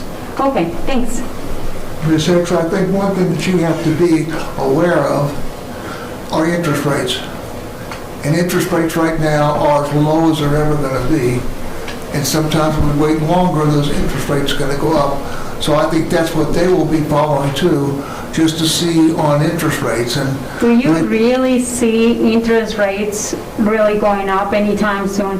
I don't think they're going to go up anytime in the next couple of years the way that we had them in the past. I think this pandemic thing is taking over right now. It's going to take over next year. And I don't think those interest rates, I mean, we got, on the aquatic center, we got 2%, I think, wasn't it? 2%? I actually think Mr. Hubbard should be able to finish his sentence before being interrupted. I think it was down for a minute. He has an option to say a different opinion if he likes. Well, I mean, I didn't know that you were an economist person and, about this. I think you have to be aware that interest rates could and inflation could start, and I know inflation has already started. You know what kind of job I have and what kind of stuff I do? I am very well aware of the interest rates, and that's the main reason why people are buying so many houses right now too. But we also have to take in consideration that there are a lot of people that are unable to pay the bills, not to mention the fact that you cannot foreclose on people right now because the banks cannot foreclose on people right now because of the demands by the governor. Can we get back to the Let's call for a vote. Does someone call for a vote? I'd like to take a moment. Randy, our Parks and Rec Commission had made a recommendation for this. And some people may not understand who they are, what they do, how many people are on that commission. Could you just take 2 minutes and give us a rundown of who's a part of that recommendation? Of course, the Parks and Recreation Commission studied this for several years. We've owned the land, I guess, about 7 years now. Parks and Rec, of course, is appointed by town council. That they've studied it. We've also appointed the PPEA study committee, which was composed of staff and council members who have basically reviewed the process and basically compiled what would be needed in the park. Of course, we did that through public input meetings, things like that. We've had, I guess, really probably dozens of input meetings through the years. Basically, part of what we've also done with that committee and also through the assistance of our basically third-party consultant, our owner-up consultant in regards to the project, that's MVP, is we've tried to refine and basically get costs down on the park process and, like I said, kind of refine what we truly wanted with the park. Because obviously you have options, what type of materials, things like that. So that's really what the PPEA study committees work through. The study committee did take those basically final products back to the Parks and Rec Commission for recommendation, which they recommended. And of course it's for you for basically consideration. Since we're going back to that, the PPE, just let me remind you, is created by a government body and has one citizen that is a part of it. Isn't that correct? Well, it's comprised of staff and county council members and one of the Parks and Recreation but only one. Yeah, exactly. And then the committee actually only makes a recommendation to council of committees, actually. The PPE and then committee the Parks and the Recreation Committee, it's council's decision what's included in the park. So this governing body is the one that made that decision. Neither of those committees has any control whatsoever except for the make recommendations to us, just like all of our committees. I agree. Thank you. Randy, can you please note what the vote was in the Parks and Rec Commission? I can't tell you the exact vote. I think there was one nay vote. And the reality is that letter of recommendation that was brought in over here wasn't even written by us. It was actually created by Brad Epperly and signed by Donna Clinton, if that's what you're going to. This is the kind of stuff that doesn't always... Well, we don't need to talk about that. If we're going to talk about that, let's go on we're voting on I'm this. going to call for a vote. Madam Clerk. You need a motion. Got a motion somewhere. Nobody made it. Are we on the same one? Come on, Steve. Yeah, I'll make the motion. Thank you. Do I have a second? I'll second the Have a motion. motion and a second, Madam Clerk. Yes, sir. Councilman Bishop? Councilwoman Hicks? Nay. Councilman Hubbard? Aye. Councilwoman Sacks? Aye. Councilman Showalter? Aye. Councilman Stipes? Aye. That's what I want. Thank you, Mayor. Thank you, Mr. Nelson. Yes. Before we move on to the next item, I know it's been a long night for everyone. And I hate to do this. I thought about bringing it up, and I figured I might as well bring it up. Can we go back to the street committee recommendation for item E? subdivision plat for F&B land LP at Kensington Phase X, showing lots 1 through 56, the common area. I just want to, I'm a little confused. When I asked if this was Franklin's property, is this also the same owner as Magnolia Point Community LLC? It's the same developer. I can't tell you whether he's got it in the same property name or not off the top of my head. We could probably check that for you pretty quickly, though. And I'm asking because, Joanna, a few months ago, you abstained due to a conflict of interest, you working with Robert Fralin. Would you like for us to go back so you can abstain from this vote?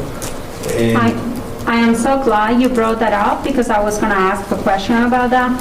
Back then, and I can tell you this because this should be public information for people to know.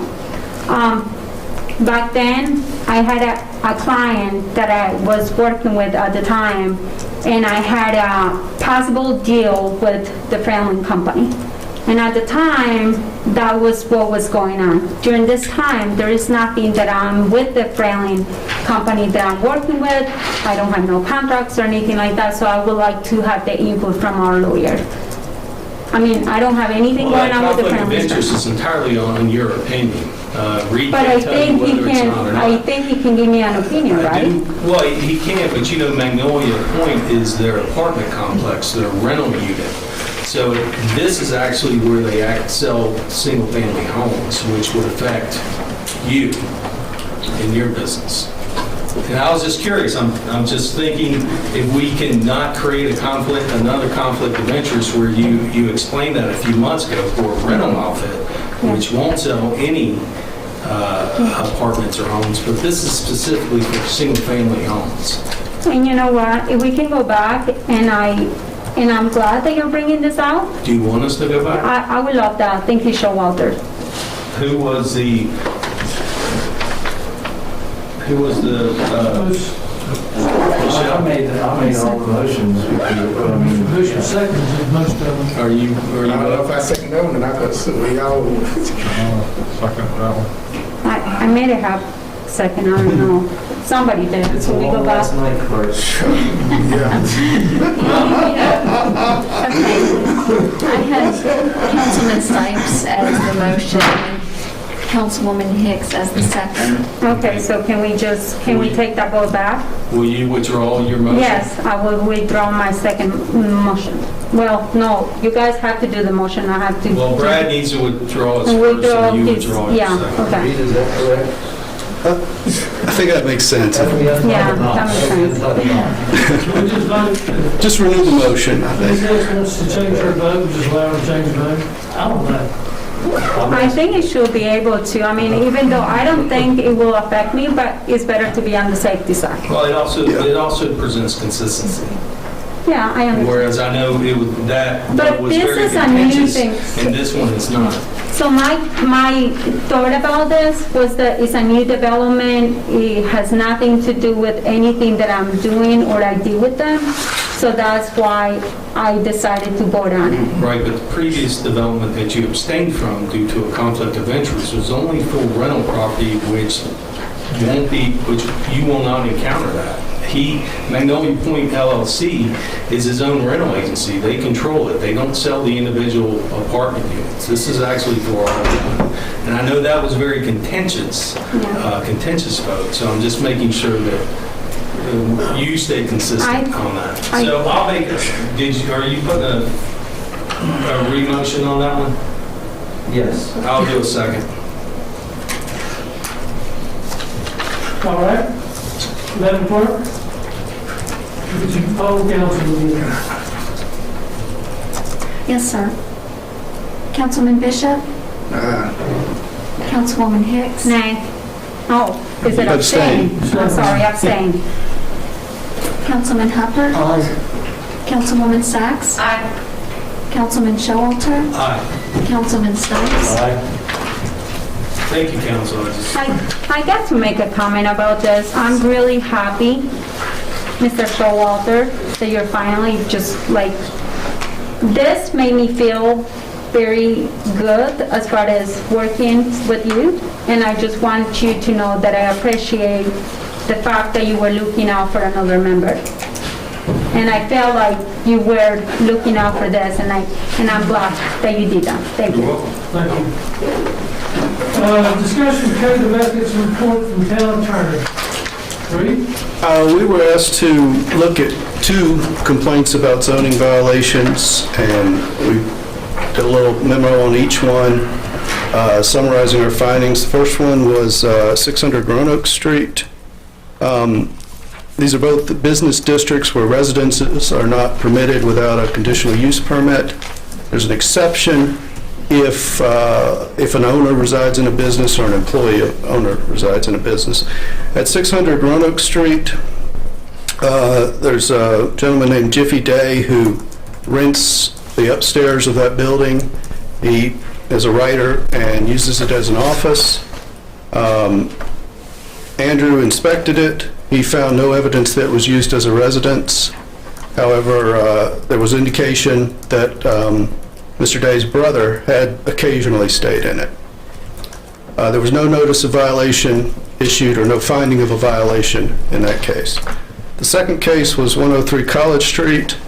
In that case, there was apparently a gentleman named Greg Revin living in that building at some point, and there was a notice of violation issued in August of 2020. That notice was never appealed and became final after 30 days, and Mr. Warren later made an inspection and found that whatever evidence of a residence had been cleaned up, that there was no longer a continuing violation. I think that's the gist of it, but we can address any questions you all have. So I gotta clean this up because this has nothing to do with me. This had never had to do anything to do with me from the beginning. I never rented to Greg Revin. I never collected any money from him until he dropped off $200 like sometime back in March or something like that, which I had no clue what it was about, because I had nothing to do with the company itself, Summit Ridge Realty. I am employee of that, and I do the accounting and stuff like that, but I am not the leaser. I am nothing to do with that. That has to do everything with my husband. My husband made that very clear months ago. Do not harass me. Do not talk to me about it. Talk to him about it. As a matter of fact, he was very upset that this is going on right now, because the reality is this should not come up to me. I had nothing to do with this. My husband, my understanding, there was nothing to do with Greg Revin, and this had to be, JF had him employed back many years ago, and he worked for him for a long time. And now I don't have no understanding of what that relationship was. I know he was an employee, and there is pay stubs and everything. There were copies that were sent out to you guys saying that he actually worked for him. So as far as this and me has nothing to do with it, and I'm so tired of the town of Christiansburg spending money, town taxpayers' money, on things that have nothing to do. I mean, this is harassment. And I just feel very harassed about this, and this should have never come to the levels of this. There is like email after email. There was another lawyer involved in this. I mean, everybody just trying to get into something. There is nothing here, nothing.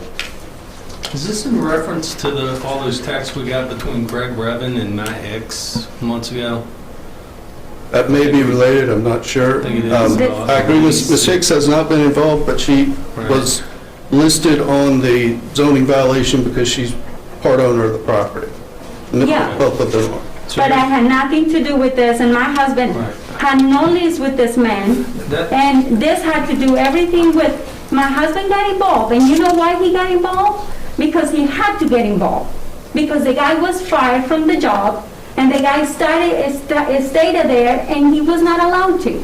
So that's when my husband got involved. And I had no clue what was going on, because the reality is my husband lost a whole bunch of people this summer and everything else. He didn't have time to, I mean, at the same time you guys were sending people to check on our signs, College Street, I mean, all of this stuff, just harassment after him. He's tired of this, I'm tired of this, and this has to stop. Has to stop. Right, but I mean, there is no violation right now. We got a letter, my husband got a letter. which- But you are owner of that property. Yes, but I have nothing to do with Greg Reven. Do you understand that? I have nothing to do with Greg I Reven. understand that. I understand It's that, a but very different case over here with Marisa You are Sachs. part owner in I your realty understand that, company, but I correct? had nothing to do with the I'm asking you. lease. I understand that, but you are part owner in your Yes, realty company, yes. correct? Yes. Okay. Okay. So now, it's a very different case with Marisa Sachs. When she took somebody to court for renting that apartment upstairs, and that was an apartment. Now, have you talked to Mr. Brandon Work? I'm not, I have no knowledge of that. Was not aware Well, of. you should definitely talk to him, because this is public record. There's been an investigation. I'm happy to answer questions, but the attorney cleared the concern. Well, I can say that Andrew visited the premises and found no evidence of a residence. Apparently, it was set up as an office. But it's really not any, my understanding, it's really not any different than the College Street, because Mr. Work was an employee, which allowed him to be able, I think, to, as a caretaker or a night watchman, just the same as Mr. Revan being an employee. So why is this even coming up still? I mean, we got a letter back in September 15, and you guys are still harassing poor Kathy Myers. Kathy Myers, These no. were submitted by third I parties, haven't not finished, council. Walter. Not Kathy council. Myers have been contacted. J.F. Jackson has been contacted. I have been talked to about this. My husband hasn't been contacted lately about this. He thought it was fine. I mean, when you get a letter from Andrew saying that this is not a violation anymore, is in compliance with B2 Central Business or whatever, blah, blah, that means it's stop. That doesn't mean continue to harass us and continue to spend money. Right, but That was finalized. this Don't was you a agree submission with by a this? third party to the town But I understand that. But this was finalized. with text between, or alleged text between your husband and Greg Revan. My husband was trying to get him out of that place because it was after J.F. Jackson But had you connected. understand, when council, not council, when our staff get for instance, I think in Melissa's case, I think Chris Walls is the one who notified town of a zoning violation. It's typical of our town administration to research that and follow up on it, correct? For this many months, after you get a certified letter saying that you're fine and there is no violation, is that still, I mean, Kathy Myers and all these people are getting contacted just within the last week. Is that even fair for the town citizens to continue to pay taxpayers' money on this? It's not. It's not. So she was not against compliance, I'm not against compliance, just move along. Very good. Shut it down. All right. Okay, staff reports, town manager. Got anything? Yes. I don't think we're finished yet, Mr. Mayor. Okay. We have the two issues from the last meeting related to Mrs. Hicks that we were going to bring up today. Is this part of the, because that's not what I understand, it was under the ethical stuff. Randy, where is that discussion? I did intend for it to be under the But it's not. discussion because of ethics. Well, I think that's kind of, I guess, council's opinion of whether it would fall under the code. Well, if we're gonna go back to things and everything, let's go back to the one where she told the citizens, almost 15,000 people on a Facebook account, telling them that the daylines for the park were not until next year. If that's the complaints Well, first- we're gonna be talking about, let's talk about Well, I those. think there's a couple of issues to this statement, Joanna, before you get going.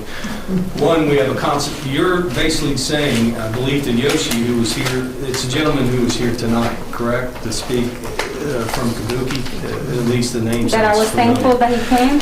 But this is for your statement that came up where you said, I contacted the finance director, which is our constitutional officer, Valerie Tweedy, and specifically asked if I vote for this budget amendment, and her response is no. I see it as, I see this as two Did you things. read the whole comments? Mr. Showalter. You had the floor. I read the comment right there. You're Mr. speaking Showalter, when was for that? Ms. Tweedy.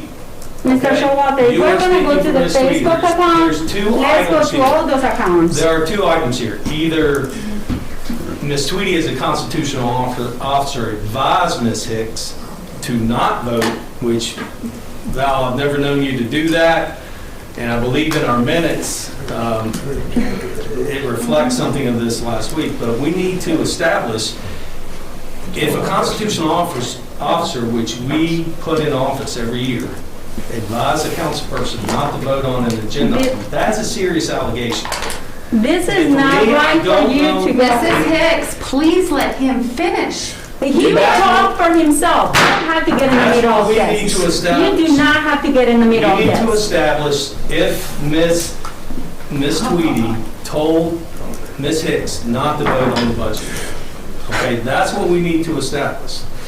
And Val, I've never known you to do this, but this would, She if you didn't did do that. advise That's not the her, conversation about. if you did advise her not to vote on the budget amendment, then that's an untrue statement that you put out on social media. Mr. Showalter, the answer to the no question was about the increases in taxes and other things, that was the statement about. That was in the screenshot that you took. You took a part of the screenshot of a conversation that was like 5 or 10 different comments This is a long. finite statement. I No, contacted no, the no, finance no, no. director and You are specifically asked if I misrepresenting vote the for way this I have budget said. amendment, and her response was no. That is a finite statement No, that you put no, out. sir, Showalter, you gotta look at the whole conversation. This is so wrong.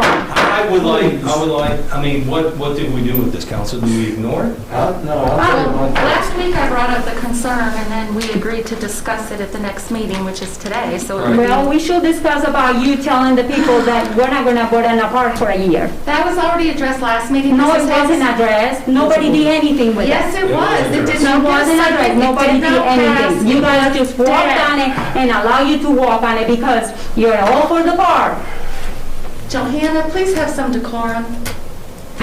Yeah, like you do. Can we just move on? No, I don't want to move Oh, on. well, if you don't want to move on, we're gonna go and talk about It's all the really- things with the department and everything. I will throw both of you out of this meeting. Now, we're going to complete what we have to do, and we have 4 or 5 more budget items, and if you cannot do so, then I'll ask you both to leave. Now, may we move on? I'll make a recommendation based on the fact that we have just got some information from our attorney to digest. I've started to digest that, and I want to do some mulling on this myself and decide what appropriate, whatever action we might take. I would like to review this in detail, maybe ask a few more questions, and I would recommend that we take this up at our first meeting in January. Mr. Reed, can you please go back to the Facebook accounts since we love spending town taxpayers' money on it, go and look at all the conversations that took place and don't just take one of the conversations, one of the answers. Because that was not, when I said no, or whatever that was not under the conversation that was taking place. That was a misrepresentation of what I was trying to say. And I'm more than sure I was very, very clear on Facebook all the conversation that took place with Valerie Tweedy. And you know what? And if that statement needs to be cleared up, I can tell you already right now that she never told me that, to go no on it. And if that's not sufficient for you, I don't know what it is, because you guys seem to bully me every time you can. Every meeting, you guys have not been happy with me being here because I'm not for the park. You know what? I am for parks. I am just not for the expense during this pandemic. And you guys, I'm not part of your old boys club. And I agree with that. And I don't want to be. And stop discriminating against me. And stop treating me like I'm a piece of shit. Because I'm tired of this. This is what is going in the minutes here. This is going in the minutes, is that correct, Ms. Stotts? I'm glad it is going in the minutes because this is discrimination There's a now. second portion to that I had a concern about, and that was telling the public that the town is being shady and underhanded because the loan is under $10 million, and that we had to go to a referendum at $10 million. That was out there at the same That I time. thought it had to be. I didn't know it had to be. I thought it had to be. And you know what? Yeah, you I said have you my touched- personal opinion, and I think if we wanted to, we could be able to put this in the ballot. Isn't that correct, Mr. Reed? I'm trying to end it right now, but. Isn't that Mr. Reed? My biggest concern If we with wanted to bringing put this on the is ballot, it if can we be have a put up on the constitutional ballot, officer, right? which Yes. has never Yeah, been I known think to you give could us put any anything on advice it. not to vote Okay. for any item, other than just giving us the information and then allowing us to vote, meaning that she's not acting as a puppeteer. That's correct. This statement clearly says that our constitutional officer basically advised or told Ms. Hicks to vote no on this budget. You know what, Mr. Showalter? That's what I want to You, point out. I want you to take this and listen to me once more. There were a whole bunch of comments under that discussion. I would like you to look at all the comments and tell me if I am wrong. And if I am wrong, and I will tell you, you know, when you are How many of reading these that, comments and I am did you reading on reference that a staff member comment, and I telling am you how to reading vote? about that comment, How many of these comments on here reference a staff member telling you how to vote? Other than just one. Mr. Showalter, I don't remember telling people that, but if you think that that's what it It's said. right there. Well, Mr. Showalter, I'm gonna clean the record for you, and I'm gonna tell the people right here on the video. Mrs. Valerie never told me to vote no on the budget amendment. Does that make you happy? Well, why would you put, I contacted the finance director and specifically asked if I vote for this budget amendment, and her response was no. Why would you put that on social media? The answer was no. I just don't remember about the whole conversation. You know, there is messages when I'm replying everything. I don't ever recall making that comment all by itself. Doesn't mean we need to stop the conversation. Mr. Reed, I would like you to look at all the comments, and can you please tell me if I made a comment that was not, you know, that you didn't follow? I'm sorry? I don't have a Facebook account. Okay. You said. Well, you Maybe can you have could print permission them out to or use something. mine. Thank you. Ms. Hicks, Ms. Sachs, are you done? Well, I'd like to address the second concern that I brought up at the last meeting about, it is not factual that we have to go to a referendum at 10 million. And it was stated that the town was being shady by having it under 10 million by you, Mrs. Hicks. And I would like to clarify that that statement is not true. That $10 million mark is not a fact. Now, Val, maybe Randy, you can back me up. We've discussed this before. But if you tell the people that we're being shady as town council people to keep a loan under $10 million, that's shady. At 10 million, we do not go to a referendum. Maybe you want one, but that's not what you're putting out to the constituents on Facebook. Just along with the same concerns I had before. There's two issues. They're both If we not wanted true. to put this item on the ballot, we could. Now, why are we putting under $10 million? It should actually be this long. I don't understand why it's not over $10 million right now, when we don't have the $4 million. It's That's not not the issue, donations Mrs. right here, Hicks. it's not grants right here or whatever. And if you're trying to turn and twist my words, be my guest. No, ma'am, I've seen in black and white. It Well, clearly you states. definitely, here you were coming out to speak, the one that's telling the people not to vote, that you're not voting on this park until next year. I need some sort of resolution by the time we renew our constitutional officers, all right? Because if we have a constitutional Sam, I'm officer trying to cut it off, nobody else will. that advises us how to vote, then I may not renew that constitutional officer come January. Does that make sense? I This is am a making it specific clear for you, and I'm telling Mrs. Valerie. Mrs. Valerie, if you see a comment like that on Facebook, I am so sorry. That was not my intention. I never meant for me to say that you told me no to vote on an item, because that's not true. She has always been, and this is what really, really annoys me, because that conversation was long, and those conversations are very long. And I don't ever recall doing that, but if I did, I am so sorry because that's not my intention. You had never told me to vote on an item no. So basically, What that she was was untrue telling me, trying to tell the people was that if we vote on this item, the chances are, she told me, within 10 years. She cannot promise me that there will not be increases. That's true. You're right. With or without a park. She would say. With or without. But I mean, but I was asking about Your the park. exact And words. you're not really telling, but Mr. Harper was just saying last year Your exact that we words need to again. increase food taxes and everything else. You're saying is not I true. would keep informing I Michelle contacted the finance Walker. director and specifically asked if I vote for this budget amendment, and her response was no. So this is untrue, correct? Yes or no? Yeah, it is Okay, untrue that thank she you. It's told me untrue. that. And Is Sorry, that Al, for putting this in it? council too. My Thank you. gosh, Showalter, you're fooling me for nothing. Town manager. Okay, confirmed with Virginia Municipal League that Virginia local governments are receiving internet sales tax from the state government. That's basically, I believe, distributed on zip code, although here in Montgomery County, it would all come to Montgomery County and then be distributed on the formula from the state, where Montgomery County gets 50% and the other 50% is distributed between the towns and the county based on school-age population. Radford City is agreeable to renewing the aquatics agreement, and I'm allowed to basically renew that unless there's an objection. I'll just let you know I'll plan on renewing that. We receive $6,000 per year off of that, and in return, they are allowed to have 200 people come to the aquatic center. If they have more than that, they'd pay $5 for each additional person. But just let you know, I plan on renewing that unless there's an objection. Excellent. Okay.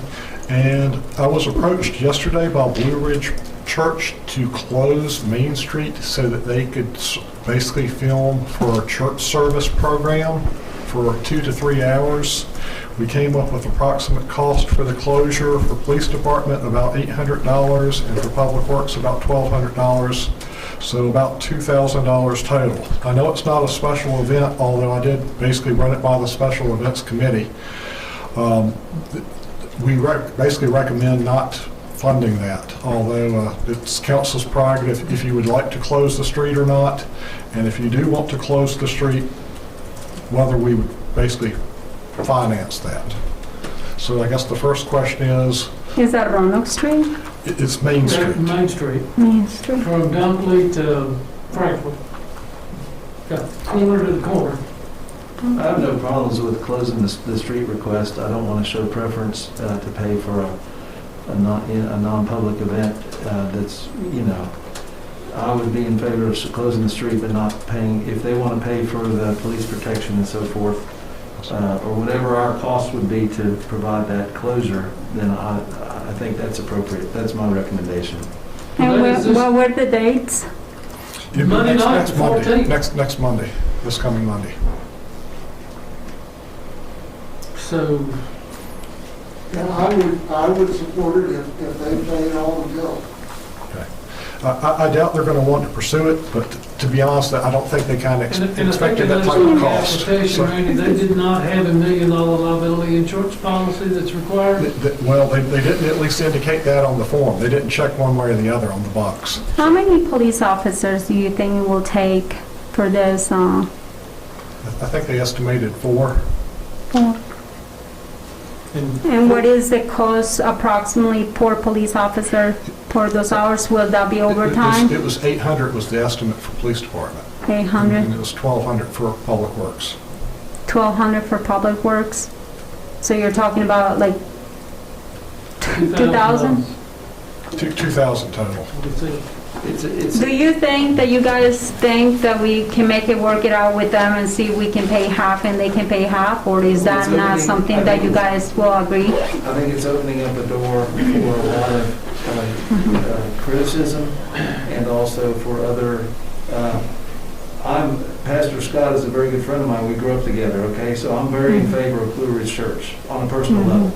But from a public level and as a public official, I don't think it's an appropriate funding for an event like this when it opens up the door for a lot of other things that we might not feel personally about. Just cover the cost, or that's to keep it simple. I don't think it's an appropriate use of public funds to fund a private event when it could open the door for a lot of other a lot of other. And I think too, the application process, normally to close a street is, what, 4 weeks? I think it's 45-day application 45 days, process and normally. they came to us 7 days ahead. Actually, yesterday. Yeah, actually yesterday. So, okay. Okay, so I guess the resolution is if they pay for the public works and the police department, then they're able to, That's correct? what I'm taking So away can from we, this. The can we consensus take a says vote on that, just in we- case they do decide since that's next week? And the liability insurance? And if they provide liability insurance, I'm sure the church has some type of insurance policy. It's on that property and not on an event. Yes. I'll make a motion, we support the request to close the street, but at the event holder's expense. I second that. Get a motion, second. I second. Any discussion? Madam Clerk? Yes, sir. Councilman Bishop? Councilwoman Hicks? Aye. Councilman Hubbard? Aye. Councilwoman Sacks? Aye. Councilman Showalter? Aye. Councilman Stipes? Aye. Very good, thank you. Randy, anything else? Yep, that's all I have. Mr. Brown? Nothing You else. done? Ms. Twiggy? Unfortunately. This is good news, though. We got word late last night that we were awarded municipal utility debt relief funds. Yeah. They're a little trying. They can only be used for the water and sewer, not stormwater, not penalties, and no fees. So we have, and it will only cover bills that are past due 30 or more days. So any bill that is still outstanding from April 1st of this year and through a bill dated November 1st of this year, those would be covered because they're at least 30 days in arrears. Will they be covered 100%? No. So we're compiling that list right now. There's about 278 people. So we're trying to compile what's the water and sewer portion, what's the stormwater portion, what's the garbage portion, and what is the fees and whatever. Because those aren't covered. We may be able to cover all of the water sewer, but it will still leave outstanding any stormwater fees, garbage, all of those fees. But for some people, it would be a huge help. It's going to take a lot of work on our part. We wanted to put out a press release tomorrow to look for a notice. So once we get through this 278 accounts, we'll send an individual notice to each one of those people. They have to return a signed affidavit that has a bunch of qualifiers on it, and they have to return that, and I've got to verify the date, but it's probably no later than January 2nd. Can you pass this information to me, Keep, and the New River Community Action and other organizations like this, so they know what's going on? We will post it with them, yes. Yes. But we can't pass the Oh, funds no, to I them. understand, but I want them to know, since they're the Yes. ones that are like right there helping all the community. Yeah, With so, us. yeah, we'll let them know, but I wanted to let you guys know about the program, because we're gonna publish a notice about it tomorrow, get it out there to the public. We'll send letters out to the individual homeowners. They have to return that by, I'm gonna push and maybe say by January 2nd, but it may have to be December 29th, 30th. If they do not return the affidavit, they do not get funded.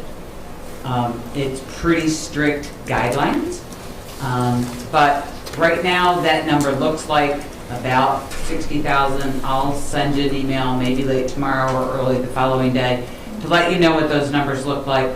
But I wanted you to be aware of the program that's out there and that we're going to be pushing it out to everybody so that when somebody comes and asks you about it, you're not thinking, well, why didn't she tell us this? This is really exciting. Thank you so much for giving us this We'll great get you news. more information as it goes on. I would encourage all council members to let the finance department and the town get that public notice out before we post it on Facebook.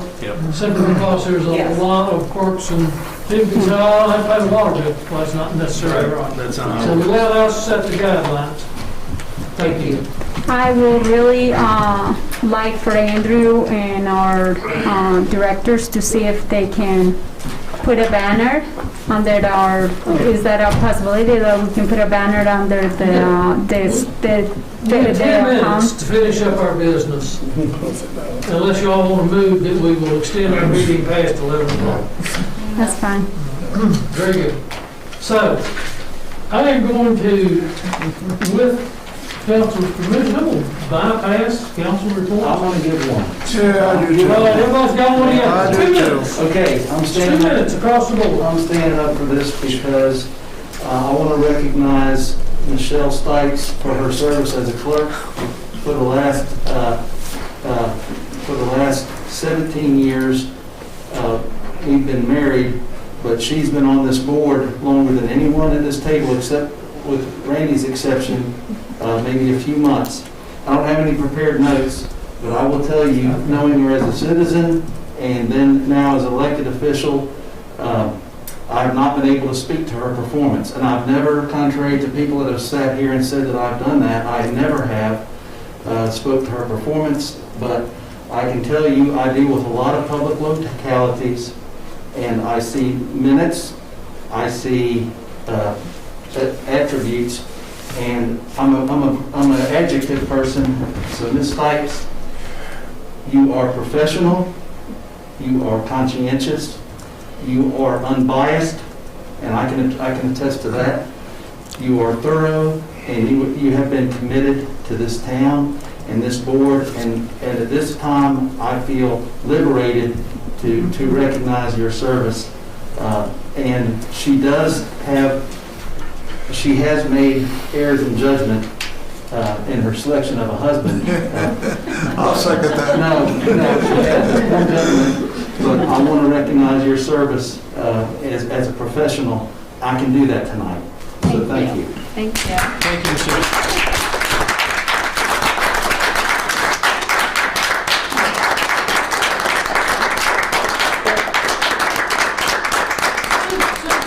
Doing this, and I will go next. Thank you. And probably put a cap on it all.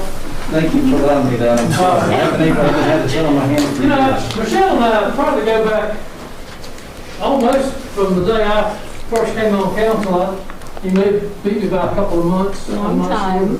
21 years, and I'm going to tell you, Michelle, as I will say this, Michelle has been a very, very, very effective and very efficient and very professional clerk of this council. She has always kept us informed. She has worked with us.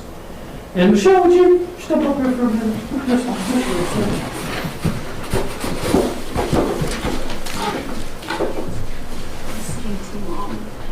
So, Michelle, I would like to present you with this mantle clock in appreciation of Michelle E. Stipes upon her retirement after 21 years as clerk of council, town of Christiansburg. Thank you for a job well done.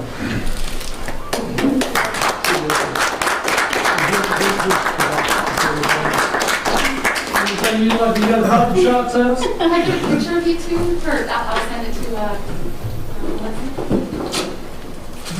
Melissa's probably in bed. Thank you. Can I take my mask off? Yeah. Now you want to better. Okay, hold on. That's focus there. All right. Thank you. Thank you, Michelle. Thank you. Any And comments? thank you. I've always accused him that he doesn't support me. You gotta be careful. I do. I know he does, but I'm only here because of you guys, and I really do appreciate it. It has been lots of wonderful memories, and I've gotten to know so many neat people, and but so thank you guys. I'm only here because of you. So thank you. Thank you, Michelle. Thank you, Michelle.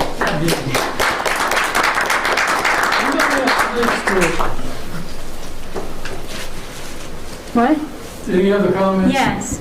I want to thank the fire department for doing such an amazing job trying to go and show us Santa Claus all around town this week. I know that's more than sure it's a lot of work, so it's been great. I also want to thank all the public works people that have been doing a fabulous job this year. Not just keeping up with all the work that they have been doing, also cleaning up and picking up and setting up for events and setting up for things and picking up leaves and setting up for the Halloween thing and helping with everything that goes on with our town. So I'm really appreciative of Public Works and some of our other departments. And I also wanted to see if there was a way that we could, I want us to see if we can agree to see we can get a recognition, maybe write a nice letter to call about the Eagle Scouts that have finished the 7 kiosks, Downtown Park, Depot Park, Circle Park, Town and Country Park, Juanas, and 2 other of the Huckleberry Trail ones. They have done a fabulous job, and I am so appreciated that kids like that are being raised up in our community. That's just impressive. Give the names and addresses, and I'll get the letters written and signed. I agree with that. Yeah, We usually so- do a resolution, don't we? This is a crazy year. If we get a resolution, I'm not sure what we could ever present. Okay. And I want to tell all the town of Christiansburg citizens, I am so grateful to be your town council person this year, and I hope that they have a great holidays and a wonderful New Year's, and everybody be safe and healthy. Thanks. Mr. Howard? I tell you, I got a Christmas card today, and I thought it might be apply here tonight. And I'm going to read the first paragraph in the hope that Christmas of 2020 may be remembered as a turning point in the crisis of our time. And hopefully that we're going to turn the corner here on this crisis, and let's just hope for a super 2021. And thank you. Ms. Sachs? Mr. Showalter? Happy holidays. Mr. Bishop? And again, I do want to wish everybody a very happy holiday, safe holiday. I appreciate the efforts of the rec department, and I thought the virtual lighting of the tree went well, and all of our virtual things seem to be going quite well. So if there's nothing else to come before council, we are adjourned.